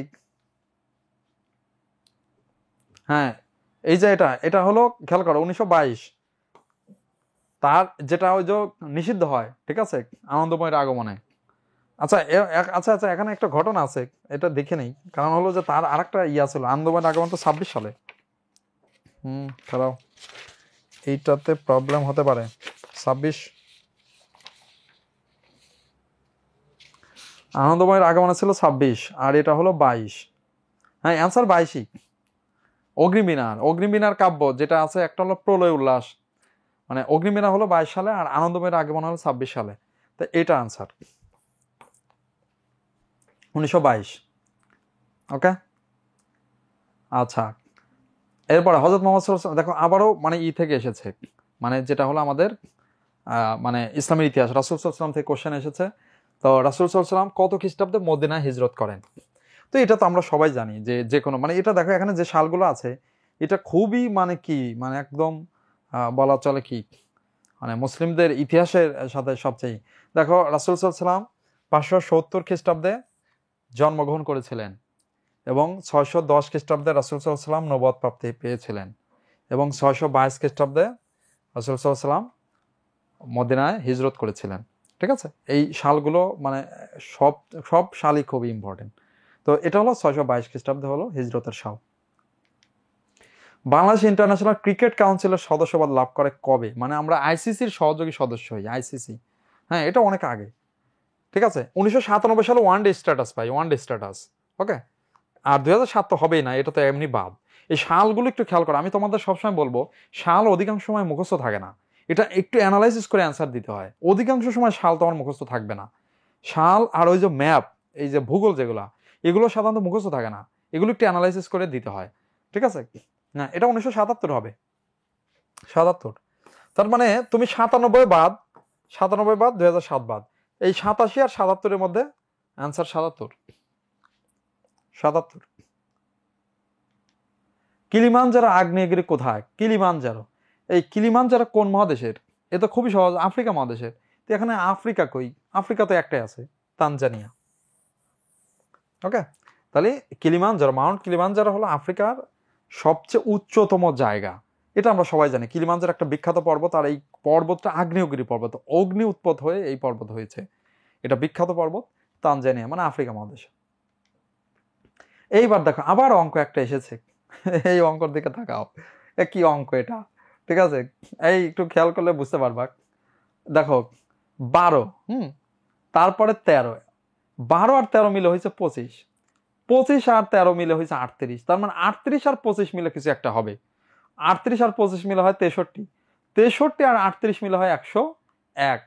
এই তুমি খেয়াল করো, ওগুলো বাদ দাও। এই 101 আর মানে 101-এর সাথে কিছু যোগ করলে 164, কোনটা? তার আগেরটা 63। মানে এত সহজ, মানে জাস্ট কি, মানে এই জাতীয় রিফ্রেশমেন্টের কোশ্চেন দরকার হয় এই যে 63। আর দেখো এই কি সুন্দর করে প্রথমেই দেওয়া রয়েছে আনসার। ওকে, এই যে ভার্চু ইজ নলেজ, উক্তিটি কার? ভার্চু ইজ নলেজ, এই উক্তিটি কার?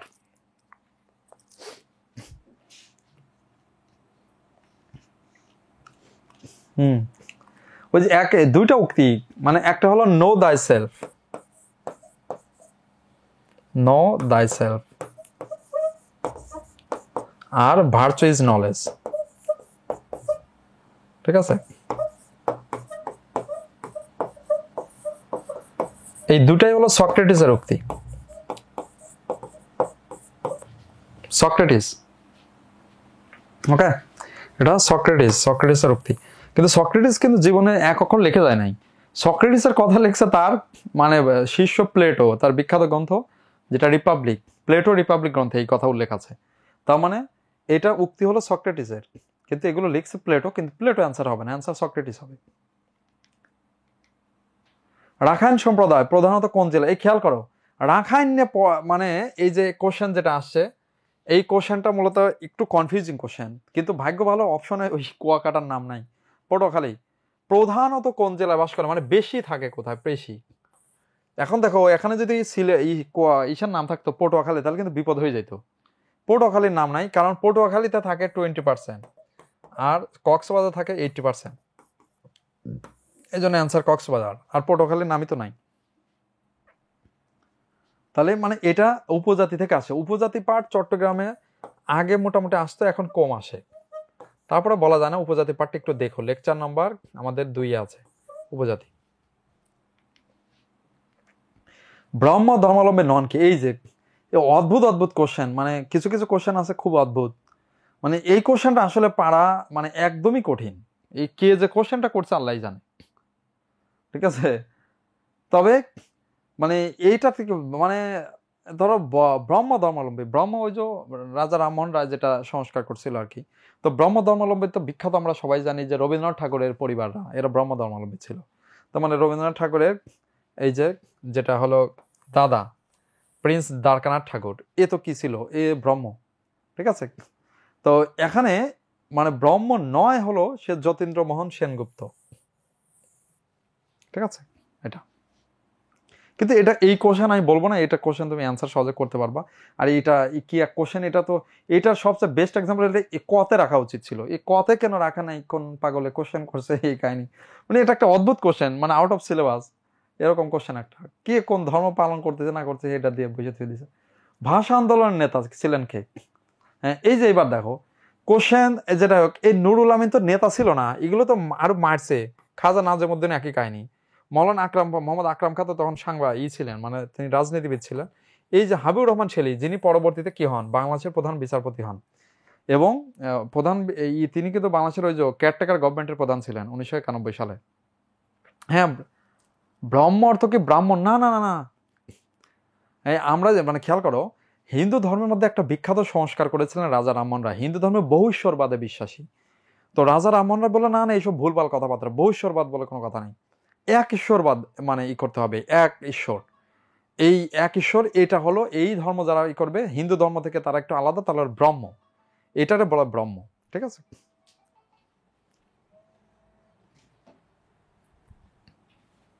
বুঝছো এটা আর কি। তো ভাষা আন্দোলন নেতা ছিলেন হাবিবুর রহমান শেলী, যিনি পরবর্তীতে বাংলাদেশের কেয়ারটেকার সরকার প্রধান হয়েছে। 12 নম্বর প্রশ্ন আলাদা। আচ্ছা আচ্ছা, 12 নম্বর প্রশ্ন, ও 12 নম্বর প্রশ্ন কোনটা, অন্য কোনো কোশ্চেন? এখানে তো এটাই দেওয়া আছে। ও আচ্ছা আচ্ছা, ও ওই যে এটা কোন ভারতের কোন গভর্নর জেলায় বাস করে, বেন্টিং, ওইটা। এটা একটা অদ্ভুত কোশ্চেন, ওই কোশ্চেন ওটা আর কি। হ্যাঁ, ওই যে কোন এটা কোন বারো ঢুকছে, আচ্ছা যাই হোক, ওই যে কোন গভর্নর জেলায় বাস করে, বেন্টিং। কি একটা কোশ্চেন, এটা মহা ঝামেলার কোশ্চেন আর কি। এই জেলায় বাস করে বেন্টিং, মানে সবাই তো জেলায় বাস করতো। ঠিক আছে, ওটা তো ওই বেন্টিং এর ওই নামে একটা অ্যান্সার দিছে, উইলিয়াম বেন্টিং। এটাও এই কোশ্চেনটা মূলত ভুল কোশ্চেন ছিল, কিন্তু তারপরে অ্যান্সার নিয়েছে যে বেন্টিং, কারণ অপশন অনুসারে ওখানে অপশন ছিল Warren Hastings, Wellesley, Mountbatten, Bentinck. ওই বেন্টিং এর সময় তখন মূলত এই প্রশাসনিক সংস্কার মানে জেলা ডিস্ট্রিক্ট পর্যায়ে শুরু হয়, এই জন্য তখন এটা বেন্টিং এর নামে দেওয়া হয়েছে। ঠিক আছে? আচ্ছা আচ্ছা, মানে অ্যানালাইসিস তোমাকে আমি জাস্ট বোঝাচ্ছি, তুমি শীটটা পড়বা। আমি পড়া কিন্তু আগেই বলছি, শীট পড়তে হবে, হাইলাইটস পড়তে হবে, কারেন্ট অ্যাফেয়ার্সের লাস্ট 2 মাসের প্রথম 9 পৃষ্ঠা পড়তে হবে, এটাই। আর হলো প্রশ্ন ব্যাংক, এবার এটাই জাস্ট পড়া। এখন এইটুকু পড়ার মধ্যে তোমাকে জাস্ট একটু মাইন্ডসেটটা মনে রাখতে হবে। হুবহু যে সব জায়গায় সবকিছু কমন পড়ে যাবে তা না, কিছু বিষয় তোমার অ্যানালিটিক্যালও হবে, সেটা এইভাবে কোশ্চেন অ্যান্সার দিবা। ওকে? পদ্মার সেতু উদ্বোধন হয় কবে? হয়েছে কাজ, উদ্বোধন ওই প্রজেক্ট থেকে আবারও দিছে, সেই সময় তো প্রজেক্ট আসবেই। ঠিক আছে? 25শে জুন 2022, এগুলো আসার আর কোনো চান্স নাই। হ্যাঁ, পদ্মা সেতু অবশ্যই আমাদের দরকার, পদ্মা সেতু আমাদের বাংলাদেশের টাকাই হয়েছে, কিন্তু এখানে মানে যথেষ্ট পরিমাণ যে কি হয়েছে, মানে কি বলা চলে, সেখানে দুর্নীতি হয়েছে। কিন্তু হ্যাঁ, আমাদের জনগণের টাকা, জনগণের প্রজেক্ট অবশ্যই করতে হবে। নেগেটিভ মার্ক কত? নেগেটিভ মার্ক তো 4টাতে একটা। জাতিসংঘের সদর দপ্তর কোথায়? এর থেকে সহজ কোশ্চেন দুনিয়াতে আছে কিনা আর জানা নাই। ঠিক আছে? নিউ ইয়র্কে, সদর দপ্তর নিউ ইয়র্কে। আচ্ছা, 12 নম্বর প্রশ্ন, প্রথম গভর্নর জেনারেল কে ছিলেন? প্রথম গভর্নর জেনারেল কে ছিলেন? আচ্ছা, প্রথম গভর্নর জেনারেল বললে তো হবে, ওয়ারেন হেস্টিং হবে। ঠিক আছে? যদি ওই কোশ্চেন হয়, ওয়ারেন হেস্টিং হবে গভর্নর জেনারেল, তাহলে ঠিক আছে, তাহলে কোশ্চেন ওকে। আচ্ছা, এখন দেখো, উইনস্টন চার্চিল কোন বিষয়ে নোবেল পুরস্কার পেয়েছিলেন? সাহিত্যে। এই লোক মূলত ওই যে second world war history, second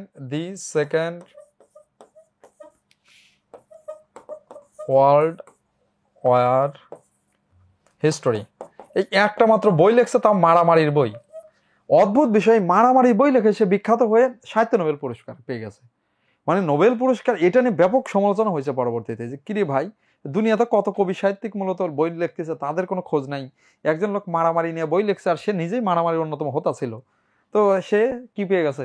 সাহিত্য নোবেল। এটা নাকি ব্যাপক সাহিত্য অবদান রাখছে এই বই। তো যাই হোক, এই হলো ঘটনা।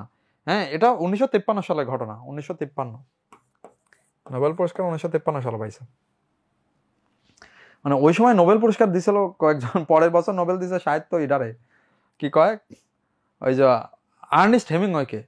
সে বিচারা পরে কি করছে, মানে সবাই আনন্দিত, কয়েকদিন পরে দেখা যাচ্ছে সে নিজের রুমের মধ্যে, মানে ওই বাথটবের ভিতরে নিজে আত্মহত্যা করছে হতাশায়। মানে পুরস্কারের মানে এই সাথে চারদিকে মানুষ আনন্দিত, আর সে নিজেই হতাশ হয়ে আত্মহত্যা, মানে পুরস্কারটা গ্রহণ করছে, পরে সে মারা গেছে আর কি, আত্মহত্যা করছিল।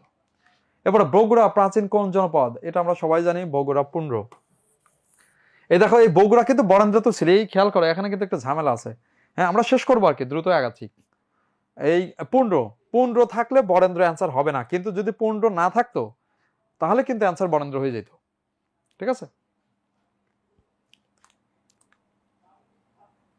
আচ্ছা চাল, আচ্ছা আচ্ছা, প্র্যাকটিস মানে করলে, প্র্যাকটিস বই মানে তুলনামূলকভাবে তুমি করতে পারবা, কিন্তু শীটটা পড়লে ভালো, কারণ শীটের সব তথ্যই মোটামুটি সাজানো গোছানো আছে, এবং তুমি দিতে পারবে এখান থেকে। প্র্যাকটিস বুক পড়লে তো কোনো অসুবিধা নাই, কিন্তু শীটটা পড়ো, শীট মিস করো না। ওকে? ফোর্ট উইলিয়াম কলেজ প্রতিষ্ঠিত হয়, এটা 1800 সালে। আমি দ্রুত আগাচ্ছি। নগর সভ্যতার সূচনা, এই নগর সভ্যতা কোথায় বলো দেখি? এই যে এটা, নগর সভ্যতার সূচনা হয় কোথায়? হ্যাঁ, সবকিছুতে মিশর, মানে মিশরে আর কি, কারণ ওই যে মিশরে তো বড় বড় শহর ছিল, পিরামিড ছিল। নিচের কোনটি করোনা ভাইরাসের সাথে সম্পর্কিত? করোনা ভাইরাস তো এক ধরনের কি ভাইরাস? মার্স ভাইরাস, মার্স ভাইরাসের 7ম বংশধর। 2019 সালে আন্তর্জাতিক ক্রিকেটের সর্বকনিষ্ঠ অধিনায়ক কে? 2019 সালে অধিনায়ক ছিল রশিদ খান। এদের মধ্যে বয়স তো কম রশিদ খানের, 19 সাল পর্যন্ত লেখাই রয়েছে, রশিদ খানের বয়স সবচেয়ে কম। ভারতের সিপাহী বিদ্রোহ সংগঠিত হয় 1857, ইজি কোশ্চেন, লেকচার 3-এর। বদরের যুদ্ধ, দেখো আবারও ইসলামিক ইতিহাস থেকে আসছে। বদরের যুদ্ধ হয় একদম 2য় হিজরিতেই, 624 খ্রিস্টাব্দে। শতকরা হিসাবে দুধের, ওই যে দেখো আবার আসছে, শতকরা হিসাবে দুধের উপাদান কোনটি? কি কি এখানে কি লেখছে, কোশ্চেনটা ঠিক আছে কিনা? হ্যাঁ হ্যাঁ, ও শতকরা হিসাবে দুধ মানে সবচেয়ে বেশি আর কি। হ্যাঁ, সবচেয়ে বেশি, বেশি তো নিঃসন্দেহে দুধে কোনটা বেশি থাকবে? নিঃসন্দেহে পানি বেশি থাকবে, দুধ তো তরল পদার্থ। মানে এই যে একটা বিজ্ঞান থেকে আসে, এই যে এইটাই লেকচার 10-এ আছে, এটা আমি বারবার বলছি, লেকচার 10-এর বিজ্ঞান পাঠটা পড়বা, বিজ্ঞান লেকচার 10। এই যে এটা তো একদম ডাইরেক্ট নিউটনের সূত্র মেরে দিছে, এটা সাংঘাতিক। সায়েন্সে যদি কেউ পড়ে থাকো এসএসসি, তার তো খুব সুবিধা। বস্তুর ভরবেগের পরিবর্তন হার এরপর প্রযুক্ত বলের সমানুপাতিক, যেদিকে কে করে বস্তুর ভরবেগের পরিবর্তন। নিউটনের একটা সূত্র আমরা সবাই জানি, 3 নম্বর সূত্রটা, যে প্রত্যেক ক্রিয়ারই সমান বিপরীত প্রতিক্রিয়া আছে। এই যে বললেন ইট মারলে পাটকেল খেতে হয়, এটা 3 নম্বরটা। আর 1 নম্বরটা কি? 1 নম্বরটা বলছে যে কোনো বস্তুকে যদি কেউ কোনোদিন কি না করে, কোনো ধাক্কা না মারে, ও সারা জীবন স্থিরই থাকবে। আর কোনো যদি বল মানে ই করা, একজন ঘুরতেছে, তার যদি কেউ না থামায়, ও সারা জীবন ঘুরতে থাকবে। মানে ওই যে একটা হলো বাহ্যিক কোনো বল প্রয়োগ না করলে স্থির বস্তু চিরকাল স্থির থাকবে, গতিশীল বস্তু চিরকাল সুষম গতিতে গতিশীল থাকবে। আর 2 নম্বরটা হলো এইটা মাঝে প্রথমটা 1 নম্বর, ওইটা 3 নম্বরটা, এটা 2 নম্বর, এটা ভরবেগের প্রযুক্তি, এটা ভরবেগের সূত্র, দ্বিতীয় সূত্র। ফার্সি ভাষার বিখ্যাত কবি, খুবই ডেঞ্জারাস। তুমি মানে এখানে একটু খেয়াল করো, তাকাও, ইমরুল কায়েস আরবি ভাষার বিখ্যাত কবি, প্রাচীন। জুহাইর ইবনে আবি সুলাম, এই দেখেই বোঝা যাচ্ছে আরবি নাম। হাসান বিন সাবিত, তো রাসূল সাল্লাল্লাহু আলাইহি ওয়াসাল্লামের সময় কবি ছিলেন, সাহাবী ছিলেন। আল্লামা রুমি জন্ম করেছেন, মানে ইনি কেমন লোক দেখো, তিনি জন্মগ্রহণ করেছেন কোথায়? আফগানিস্তানে। মৃত্যুবরণ করেছেন তুরস্কে, কিন্তু কবিতা লিখেছেন ফার্সি ভাষায়। তার বিখ্যাত হলো, এটা হলো মসনবী শরীফ, মসনবী খুব বিখ্যাত। রুমি হলো মূলত ওই যে যেটা বলে সুফি ছিলেন, সুফি সাহিত্যের বিখ্যাত সে। বাংলাদেশের মুক্তিযুদ্ধ, আবার মুক্তিযুদ্ধের সময় আসছে, আমেরিকান প্রেসিডেন্ট কে ছিলেন? ওই যে একজনই প্রেসিডেন্ট পদত্যাগ করতে হয়েছিল, রিচার্ড নিক্সন। কারণ বুঝতে হবে কার সাথে টক্কর দিতে গেছিল, বাংলাদেশের সাথে। এই বাংলাদেশের সাথে টক্কর দিলে কি তার গদি থাকবে? এই যে দেখা যাচ্ছে কি, এই যে আমেরিকান প্রেসিডেন্ট ইতিহাসে একজনই পদত্যাগ করতে হয়েছে, সে রিচার্ড নিক্সন। কেন? ওই যে বাংলাদেশের মুক্তিযুদ্ধ বিরোধিতা করে আমাদের দেশের সাথে টক্কর দিতে গেছিল। মানে যদিও ঘটনা পরে যে একটা কেলেঙ্কারি ঘটাইছে আর কি, ওয়াটার গেট কেলেঙ্কারি, সে কারণে গেছে। কিন্তু যাই হোক, মূলত সে এই পদত্যাগ করতে হয় তাকে। তো রিচার্ড নিক্সন ছিল বাংলাদেশের মুক্তিযুদ্ধের সময় প্রেসিডেন্ট। কনসার্ট ফর বাংলাদেশের উদ্যোক্তা হলো 2 জন, জর্জ হ্যারিসন, পণ্ডিত রবিশঙ্কর। গান্ধী পিস প্রাইজ, ও এই যে ড্যাডির নাম আছে এখানে, আর কোনো নামই দেখার দরকার নেই। Gandhi peace prize, Indira Gandhi peace prize, Indira Gandhi তো আর পাবে না, আর ওগুলো দেখার দরকারই নেই। কারণ আগে যে ড্যাডির নাম থাকলেই অ্যান্সার ছিল, এখন তো আর ড্যাডিরে খুঁজে পাওয়া যাবে না। মানে আগে কি অবস্থা ছিল, মানে এই নাম থাকলেই অ্যান্সার। ওকে, কোন সালে বিশ্বকাপ ফুটবল খেলা গোল্ডেন বুট ও গোল্ডেন বল? এটা ক্রিটিক্যাল কোশ্চেন। তারপরে যারা একটু খেলাধুলা সম্পর্কে খোঁজ রাখো, ছেলেরাও জানার কথা, এই 1982 সাল থেকে এটা শুরু হয়, গোল্ডেন বুট গোল্ডেন বল, 1982 বিশ্বকাপ থেকে। মানে যে বিশ্বকাপে প্রথম ম্যারাডোনা খেলতে আসছিল। শিশু একাডেমি কত সালে প্রতিষ্ঠিত হয়? এবার বলো, শিশু একাডেমি কত সালে? হ্যাঁ, শিশু একাডেমি, এটা মূলত জিয়া রহমান সরকার এসে করে, ওই যে শিশু একাডেমি, যেটা বাংলাদেশে ওই যে আমাদের এই সাথে আছে, কি বলে, মানে কার্জন হলের পাশেই, 1976 সালে হয়। আইসিসির পূর্ণরূপ কি? আইসিসির পূর্ণরূপ international criminal court, international criminal court, C, criminal court, ICC. আরেকটা আছে ক্রিকেট কাউন্সিল। স্বাধীন বাংলা বেতার কেন্দ্রে কয়টি পর্যায়? নিঃসন্দেহে কয়টি? 3টি। কারণ কি? একটা হলো কালুরঘাট, তারপরে হলো আগরতলা, মানে এখান থেকে আগরতলা, পরে আগরতলায় চলে যায়, আগরতলা থেকে পরে কলকাতা, এই 3টা ছিল। ওকে, আচ্ছা, কোন কোন সিট, এই যে টপিক দেখলেই বোঝা যাচ্ছে কোন কোন টিক, আমি বলে দেবো আর কি। 20 নম্বর উপর ভারত হবে না, ভারত আমাদের সিন্ধু সভ্যতা, নগর সভ্যতা, না না না না, ভারত হবে না, ভারত হবে না, মানে সিন্ধু সভ্যতায় নগর, সব সভ্যতায় নগর সভ্যতা, সভ্যতা মানেই নগর, মানে শহর থেকেই এইটা আসছে, এই জন্য মিশরীয় হবে, মিশরীয় সভ্যতা, সভ্যতা মানেই নগর সভ্যতা, নগরী থেকেই হয়, ঠিক আছে, এই জন্য মিশরীয় সভ্যতা আগের, এই জন্য মিশরটা হবে ওখানে। না না, মৌলিক জিকে আসবে না, মৌলিক জিকে বি ইউনিট আসবে না, কোনো মৌলিক জিকে নাই এখানে, দেখাই যাচ্ছে তো, শুধু বিজ্ঞান একটু আছে, সেটা তো আমি দেখিয়ে দিলাম। মৌলিক জিকে মানে যেটা অর্থনীতি, সেটা আসবে আমাদের লেকচার, মানে কি কয়, ডি ইউনিটে, ডি। ওআইসির সহ দপ্তর জেদ্দা, এটা তো আমরা সবাই জানি। আর 1974 সালে সংবিধান কততম সংশোধনী হয়? হ্যাঁ, 74-এ তো আমরা জানি, ওই যে ভারতকে আমরা বেরুবাড়ি গিফট করে দিলাম, তৃতীয় সংশোধনী। আর বিপরীতে ভারত বাংলাদেশকে দেওয়ার কথা কি ছিল? আমাদেরকে দিবে সে ওই যে 3 বিঘা করিডোর, সেটা কি দিছে? এখনো দেয় নাই এবং কোনো কালে দিবেও না। ঠিক আছে, 3 বিঘা করিডোরে শুধু যাতায়াতের অনুমতি দিছে, কিন্তু ওখানে পুরাপুরি সে মানে বিএসএফ এর ক্যাম্প করে বসে আছে। দিবে না, ওটা কখনোই দিবে না, কিন্তু নিয়ে নিছে এই তৃতীয় সংশোধনী আমাদের বাংলাদেশ করে দিয়ে দিছে আর কি। তো যাই হোক, জাতির জনক ওই যে আবার ড্যাডি চলে আসলো। ড্যাডির গ্রন্থ কোনটা? ঠিক আছে, ড্যাডি তো সব কিছুই লেখছে। তো যাই হোক, তার মধ্যে ড্যাডির এই গ্রন্থটা আসছে। তুমি চিন্তা করো, এই কোশ্চেনের দিকে তাকাও। এই দুনিয়াতে কি কোনো, তুমি একটা কোশ্চেন দেখছো এখানে কোনো ভাসানির নাম আছে, শের বাংলার নাম আছে? কোনো ব্যক্তির নামই তো নাই। এই দেশে যে আর কোনো মানুষ ছিল বেঁচে, তার তো কোনো প্রমাণই নাই। সব এক ব্যক্তির নাম একটা প্রশ্নে কয়বার আসে? এই হলো অবস্থা। এশিয়া অস্ট্রেলিয়াকে, এটা একটু ক্রিটিক্যাল কোশ্চেন। এটা দেখো, এখানে হলো ইন্দোনেশিয়ার এই যে দ্বীপগুলো আছে, এখানে ইন্দোনেশিয়া আছে, আর এখানে অস্ট্রেলিয়া। তো অস্ট্রেলিয়া মহাদেশ তো পরে আবিষ্কার হয়েছে। এই যে মাঝখানের যে এই যে অস্ট্রেলিয়া মহাদেশের যে মানুষের যা মানে কি, এখানে মানুষ যে আদিম যারা মানুষ ছিল, তাদের যে বৈশিষ্ট্যগুলা আর ইন্দোনেশিয়ার মানুষের বৈশিষ্ট্য থেকে আলাদা। এই জন্য এটাকে বলা হয় যে একটা প্রাকৃতিক লাইন। এই লাইনটা আবিষ্কার করলো কে? ওয়ালেস। মানে সে ব্যাখ্যা দিল, প্রাণী বিজ্ঞানী, যে বললো যে না, যে এইখানকার মানুষের প্রাণীগত বৈশিষ্ট্য আর এইখানকার বৈশিষ্ট্য আলাদা, এই জন্য এটাকে বলা হয় ওয়ালেস লাইন। ওকে, এটা ওয়ালেস লাইন। আচ্ছা আচ্ছা, ওই ওই একটা কোশ্চেনই কম আছে আর কি ওখানে। ওকে, এটা মানে কম বলতে মানে কোশ্চেন ঠিক আছে। ওই যে ওইটা যেটা হলো প্রথম গভর্নর জেনারেল, সেটা হলো ওয়ারেন হেস্টিং। ওকে, এখন হলো ডিউনিট। দেখো, ডিউনিটের কোশ্চেনে সরাসরি চলে যাব, একদম হুবহু দেখবে সেইগুলোই আসবে। দেখো, সেভেন সিস্টার্স। সেভেন সিস্টার্স কি? ভারতের 7টি অঙ্গরাজ্য। এই যে যেটা, এটা তো লেকচার নাম্বার আমাদের হুবহু আছে। লেকচার কততে আছে? লেকচার 1-এই আছে, সেভেন সিস্টার্স এর কথা আছে। ওকে, কোন দেশ গোল্ডেন ভিসা কর্মসূচি বাতিল করেছে? এই দেখো, মানে এটা আবার বাতিল করেছে। এই বলো দেখি, বাতিল করছে কে? না না, আজকে আসবে না, আসবে না। ঠিক আছে, এই বাতিল করছে কে? এই যে গোল্ডেন ভিসা, অস্ট্রেলিয়া। ঠিক আছে, অস্ট্রেলিয়া ওই সময় বাতিল করেছিল।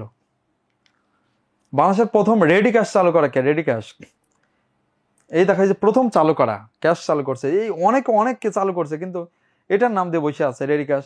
ইসলাম ব্যাংকে তো এম ক্যাশ, বাংলাদেশ ব্যাংকে তো কোনো ক্যাশই নাই।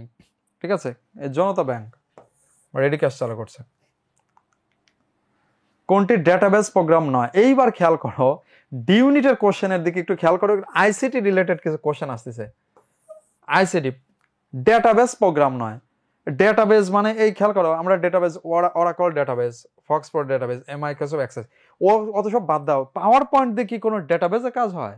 এই এই যে এটা দেখো, এটা কিন্তু পাওয়ার পয়েন্ট। এই আমি যে ক্লাস নিচ্ছি, এটা কিন্তু পাওয়ার পয়েন্ট। এই স্লাইড দেখতেছো না? এখন এই স্লাইড, এটা কি, এটা কি কোনো ডাটাবেসের কাজ করে? তাহলে এটা তো পাওয়ার পয়েন্টের কাজ। Answer power point. আর এটা খুবই সহজ, তুমি 12 নম্বর লেকচার পড়ছো না? 12 নম্বরে তো এগুলো খুব সহজে দেওয়া আছে। চ্যাট জিপিটি, এটা 12 নম্বর লেকচার আছে। তার মানে লেকচার 12 ইম্পর্টেন্ট হবে কোনটার জন্য? ডি ইউনিটের জন্য।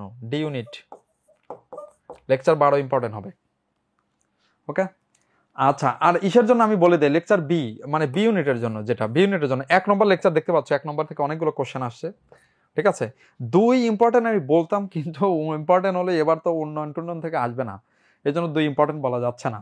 ইম্পর্টেন্ট বলতে হবে আমাদের 3 আসবে, 4 ইম্পর্টেন্ট, 8 নম্বর ইম্পর্টেন্ট, আর একটা ইম্পর্টেন্ট দেখা যাচ্ছে, সেটা হলো 11 আর 14, অলওয়েজ ইম্পর্টেন্ট 14। তার মানে 1, 3, 4, 8, 11, 14 বি ইউনিটের জন্য বেশি ইম্পর্টেন্ট।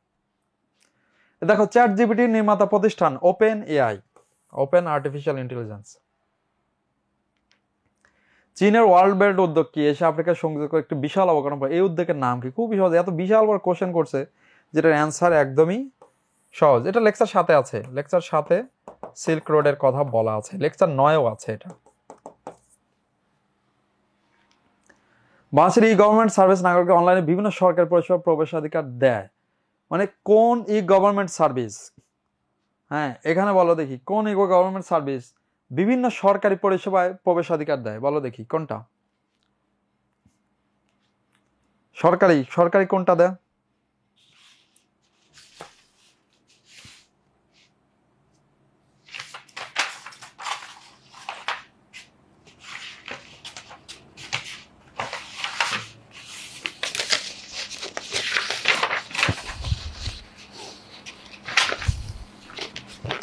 হ্যাঁ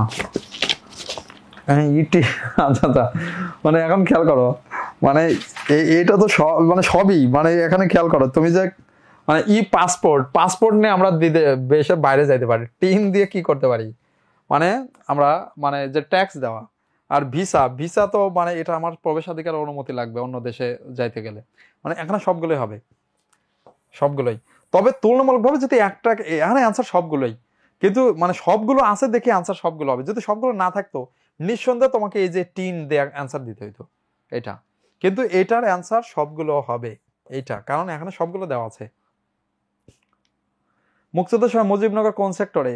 ওই যে ড্যাডির নামে সেক্টর, রাট সেক্টর, তার মানে এটাও মুক্তিযুদ্ধ থেকে আসে। এই জাতিসংঘের এই যে এই দেখো এই যে কি মনস্কো, ঠিক আছে, এখানে মিশনটি কোথায় কাজ করে, এই তুমি একটু খেয়াল করো, ঠিক আছে, মানে শেষের দিকে দেশের নাম থাকে, শেষের দিকে, ঠিক আছে, এই যে দেখো কঙ্গো, এই যে এটা, ঠিক আছে, তোমার এই কঙ্গো, তার মানে মালির নাম মিলবে না, এখানে মালি নাই, সোমালিয়ার নামও মিলবে না, এই যে লাস্টে কঙ্গো সিও আছে, সোমালিয়া নাই, দক্ষিণ সুদান, সাউথ সুদান, এটা মিলবে না, মেলে না, তার মানে এটা ডিয়ার কঙ্গো।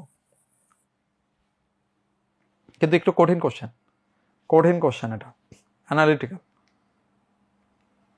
ওপেকের বর্তমান সদস্য কত? ওপেকের সদস্য কমতে কমতে কমতে কমতে এখন 12টা, ওই যে তেল উৎপাদন করে থাকে এরা, 12টি সদস্য। রয়টার্স দেখো আবারও আসছে, রয়টার্স সেটা যুক্তরাজ্যের। আন্তর্জাতিক চুক্তি 15 সালে স্বাক্ষরিত হয়েছিল, লক্ষ্য ছিল বৈশ্বিক উষ্ণতা সীমাবদ্ধ করা, জলবায়ু পরিবর্তন। 15 সালে কোন চুক্তি হয়েছে? বিখ্যাত চুক্তি, একদম লেকচার 10-এ খুব সুন্দর করে দেওয়া আছে, পরিবেশ নিয়ে, প্যারিস চুক্তি, লেকচার 10। বাংলাদেশে বাস নেই, খুবই সুন্দর করে লেকচার 2-এ দেওয়া আছে, যে দেখো এই যে সাঁওতালরা আছে আমাদের দেশে, মুরং আছে, গারো আছে, এটা তো আমরা জানি। মাউরি নাই, এটা তো নিউজিল্যান্ডে আছে, নিউজিল্যান্ডের মানে আদিবাসীদের বলা হয় কি মাউরি, নিউজিল্যান্ড। হ্যাঁ, এরপরে দেখো G7 এর সদস্য 9, এই 9 এটা খেয়াল রাখবা, এই 9 কথাটা মেইন। এই জাপান সদস্য, যুক্তরাজ্য, চীন, এশিয়ার দেশ চীন, G7 এর সদস্য 9, অ্যান্সার চীন হবে। উত্তর এবং দক্ষিণ কোরিয়াকে পৃথক করেছে এমন, দেখো ওই যে কোরিয়াকে আগে দিছিল, ওটা বি ইউনিটে দিছিল কি উপদ্বীপ, আর উত্তর দক্ষিণ কোরিয়াকে আলাদা করছে 38 ডিগ্রি অক্ষরেখা, 38 ডিগ্রি, ওকে, 38 ডিগ্রি অক্ষরেখা, এটা আনসার হবে। সুদের হার নির্ধারণ করে কোন প্রতিষ্ঠান? এবার বলো, বাংলাদেশের সুদের হার নির্ধারণ করে কে? এটা খুবই সহজ, সুদ তো ব্যাংক থেকে নির্ধারিত হয়, আর নিঃসন্দেহে এটা বাংলাদেশ ব্যাংক করবে, বাংলাদেশ ব্যাংক, সোনালী ব্যাংক কেন করবে? কারণ কেন্দ্র ব্যাংক তো বাংলাদেশ ব্যাংক। সুদের হার এটা প্রত্যেক বছরে সুদের হার নির্ধারণ করে দেয়, এটা প্রত্যেক বছর 2বার করে। গাজায় গণহত্যার প্রতিবাদ, ইসরায়েল বিরুদ্ধে, দেখো ওই যে ইসেতে দিছিল হলো গাম্বিয়াটা, রোহিঙ্গাদের মারার বিষয়, ডি ইউনিটে দিছে হলো এটা হলো ইসরায়েলের বিরুদ্ধে, সেটা হলো দক্ষিণ আফ্রিকা মামলা করেছে। কার্বন প্রভাবমুক্ত প্রথম দেশ, ওই যে দেখো এর আগে কোশ্চেনটা দিছিল কি, যেটা হলো এই যে তোমার কি ইসের প্রথম ভার্চুয়াল ব্যাংক, এটা তো প্রথম প্রভাবমুক্ত দেশ, নিঃসন্দেহে ভুটান, পরিবেশ বান্ধব দেশ। লুভর জাদুঘর তো বিখ্যাত, মোনালিসা যেখানে আছে, প্যারিস, ওকে। লাস্ট দেখো মানে হুবু, মানে ডি ইউনিট আলাদা কিছু না, শুধু লেকচার 12 ডি ইউনিটের জন্য আলাদা ইম্পর্টেন্স হবে। রাইডার খেলা, মানে খেলা, এটা মর্যাদাপূর্ণ ইভেন্ট, এটা হলো গলফ খেলা, গলফ।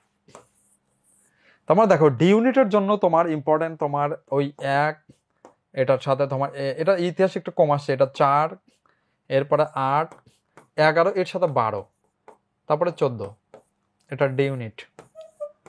আর অবশ্যই তোমরা পড়বে হলো, তাহলে আমরা এখানে শেষ করব, ওকে, এটা হলো 1, 4, 8, 11, 12, 14 ডি ইউনিটে।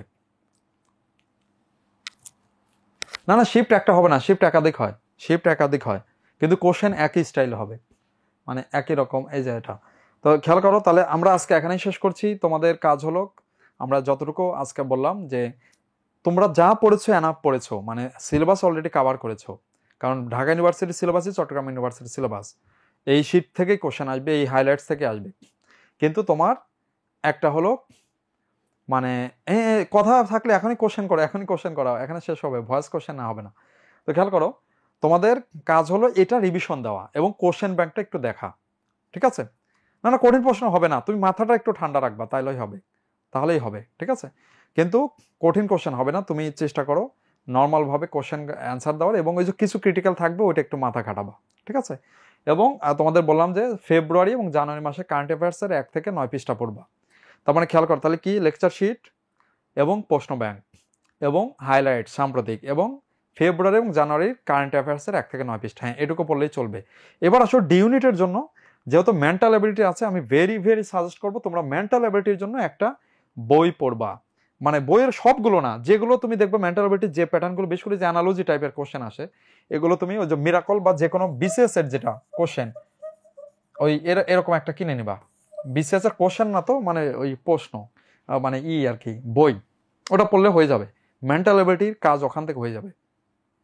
ওকে, আর ইকোনমিক্স যেটা আমাদের মানে যে শিটটা আছে, মানে আমাদের লেকচার 10, এটাতেই অনেক কিছু হয়ে যাবে ইকোনমিক্সের, যে ইকোনমিক্স পার্টের যে কোশ্চেন আসে। তবে ইকোনমিক্স না দিয়ে তুমি সাধারণ জ্ঞান দাও, তাহলেই হবে, অপশন মতো সাধারণ জ্ঞান দিতে পারো, ঠিক আছে? হ্যাঁ ডি ইউনিট না, ইকোনমিক্স আর জি কে অ্যান্সার করলে হবে। হ্যাঁ এখন ঐচ্ছিক বিষয়, এটা ঐচ্ছিক আর কি, ঐচ্ছিক তুমি একটা বাদ দিয়ে আরেকটা দিতে পারো।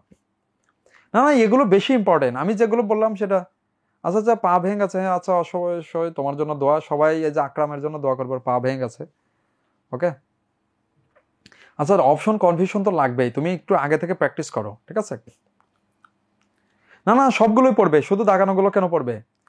সাপ্লিমেন্ট আর দেওয়া হবে না, ফাইনাল সাপ্লিমেন্ট দেওয়া হয়ে গেছে ওইটাই। ওকে, হ্যাঁ নবম দশমের গণিত তোমাকে বলি, নবম দশমের গণিত তোমাকে এটা কিরকম, তুমি যদি ওই সাস্টের গণিতের জন্য করতে চাও, মানে যদিও টাইম তোমাদের হাতে খুব বেশি না, এই জন্য আমি মেন্টাল অ্যাবিলিটির ম্যাথ দেখতে বলেছি। যদি চাও এই যে বিসিএস এর একটা ম্যাথ আছে বেসিক ম্যাথ, তো বেসিক ম্যাথের আবার সব দেখতে যাও না, শুধুমাত্র যেটা মানে সাস্টের ম্যাথ যদি এক্স্যাক্টলি ভালো করে প্রস্তুতি নিতে চাও, বেসিক ম্যাথ একটা বই আছে যেটা হলো বিসিএস এর বেসিক ম্যাথ, মানে একদমই বেসিক লেভেলের ম্যাথ, কোনোই নাই। তবে তুমি আগে কোশ্চেনটা আগে দেখে নেবা প্রশ্ন ব্যাংক থেকে, যে কোন ম্যাথগুলো আসতেছে, তো ওই বেসিক ম্যাথের যেগুলো সাস্টের সাথে মিলে যায় ওটুকু দেখতে পারো। না মিউট করা যাবে না, মানে আগেই বলছি যে কারণ এখানে অনেক স্টুডেন্ট, তো এই জন্য তুমি এখানে কোশ্চেন করো মানে লিখে, ঠিক আছে? আইকিউ, হ্যাঁ হবে আইকিউ দিলে এটা হবে, আইকিউ দিয়ে মেন্টাল অ্যাবিলিটি হয়ে যাবে। আচ্ছা এই এখন ক্লাসে ঢুকছো, চট্টগ্রামের বির জন্য কি বলেছে আমি? 1 নম্বর বলেছি 1, 3, 4, বির জন্য বলেছি বি 1, 3, এটা হলো 4, 8, 11, 14, এই লেকচারগুলোর কথা বেশি ইম্পর্টেন্ট বলেছি। ওকে, হ্যাঁ হবে lecture sheet practice book enough হয়ে যাবে, এনাফ। ওকে, আচ্ছা না মানসিক দক্ষতা লেকচার শিট এই মুহূর্তে দেওয়া একটু কঠিন, তো আমি তোমাদের বলবো যে মানসিক দক্ষতার জন্য তুমি ওই একটা করতে পারো, বিসিএস এর প্রশ্নগুলো সলভ করতে পারো, অথবা ওই যে বিসিএস এর বললাম মিরাকল একটা বই কিনে নিতে পারো, ঠিক আছে? হ্যাঁ রোজাতে একটু কৌশলে পড়ো, রুটিন প্যাটার্নের সাথে, দিনে হয়তো একটু দুর্বল থাকবে, রাতে পড়ার চেষ্টা করো, বিশেষ করে ভোরে বা যখন সেহরি খাও ওই সময়। আর এটা তো তোমাদের জন্য, রোজা হলো বরকতের মাস, এই সময় আরো বেশি লাইফে বরকত আসবে। ওকে, বিশ্লেষণ দক্ষতার কথা তো আমি বললাম, এই বিশ্লেষণের জন্য তুমি মানে করবে, মেন্টাল অ্যাবিলিটির জন্য তোমাকে বললাম যে একটা ওই যে এটা হলো মেন্টাল অ্যাবিলিটি মিরাকল একটা বই কিনে নিবা, মানে যেটা বিসিএস এর এটা মেন্টাল অ্যাবিলিটি বিসিএস থেকে। আর যারা সাস্টের জন্য ম্যাথ বললাম, বেসিক ম্যাথ, সাস্টের বেসিক ম্যাথ, ঠিক আছে? হ্যাঁ চবির জন্য, রাবির জন্য তো এত কিছু লাগবে না, রাবির জন্য তো তোমার এইসব মেন্টাল অ্যাবিলিটি বেসিক ম্যাথ কিছু লাগবে না, রাবির জন্য আমাদের শিট আর কোশ্চেন ব্যাংক এটা দেখলে হবে। ওকে তাহলে আমরা এখানে গণিত শিট দিয়েছে, হ্যাঁ হবে তোমাদের যেটা দেওয়া হয়েছে সেটা পড়লে তো অবশ্যই হবে, তোমাদের যে শিট দেওয়া হয়েছে। হ্যাঁ বইয়ের নাম মিরাকল এরকম আর কি, তো আরো বই আছে, আমি কোনো একক বই এবার সাজেস্ট করি না, তুমি দেখে নিও, বই আরো আছে, মানে জাস্ট একটা মেন্টাল অ্যাবিলিটির বই থাকলে হবে, এই বইটা মোটামুটি একটু ভালো আছে। ওকে, তো ঠিক আছে, তাহলে তোমাদের সাথে এই সেশনে হয়তো এটা লাস্ট দেখা, অনলাইনে দেখা, আমি তো কিছু দেখতে পাইনি, তোমরা দেখতে পেয়েছো, বা তোমাদের সবার প্রতি অশেষ ধন্যবাদ, দোয়া, শুভকামনা। তো আশা করি তোমরা যে কষ্ট করেছো, কষ্টের সেই প্রতিদান তোমরা পাবে, আল্লাহ তাআলা তোমাদের সেই উত্তম প্রতিদান দিন, এবং তোমরা সবাই তোমাদের জায়গা থেকে চেষ্টা করো, আশাভঙ্গ কখনোই হয় না, এবং সামনে যে সময়টা আছে এখানে চট্টগ্রাম ভার্সিটি, রাজশাহী ইউনিভার্সিটি বা যেটা আছে ইনশাল্লাহ হয়ে যাবে, ঠিক ঠিক আছে? ওকে, তো আশা করি তোমরা তোমাদের চেষ্টা চালিয়ে যাবে। তোমাদের সবার প্রতি দোয়া শুভকামনা। এখানেই শেষ করছি। আল্লাহ হাফেজ, সালামু আলাইকুম।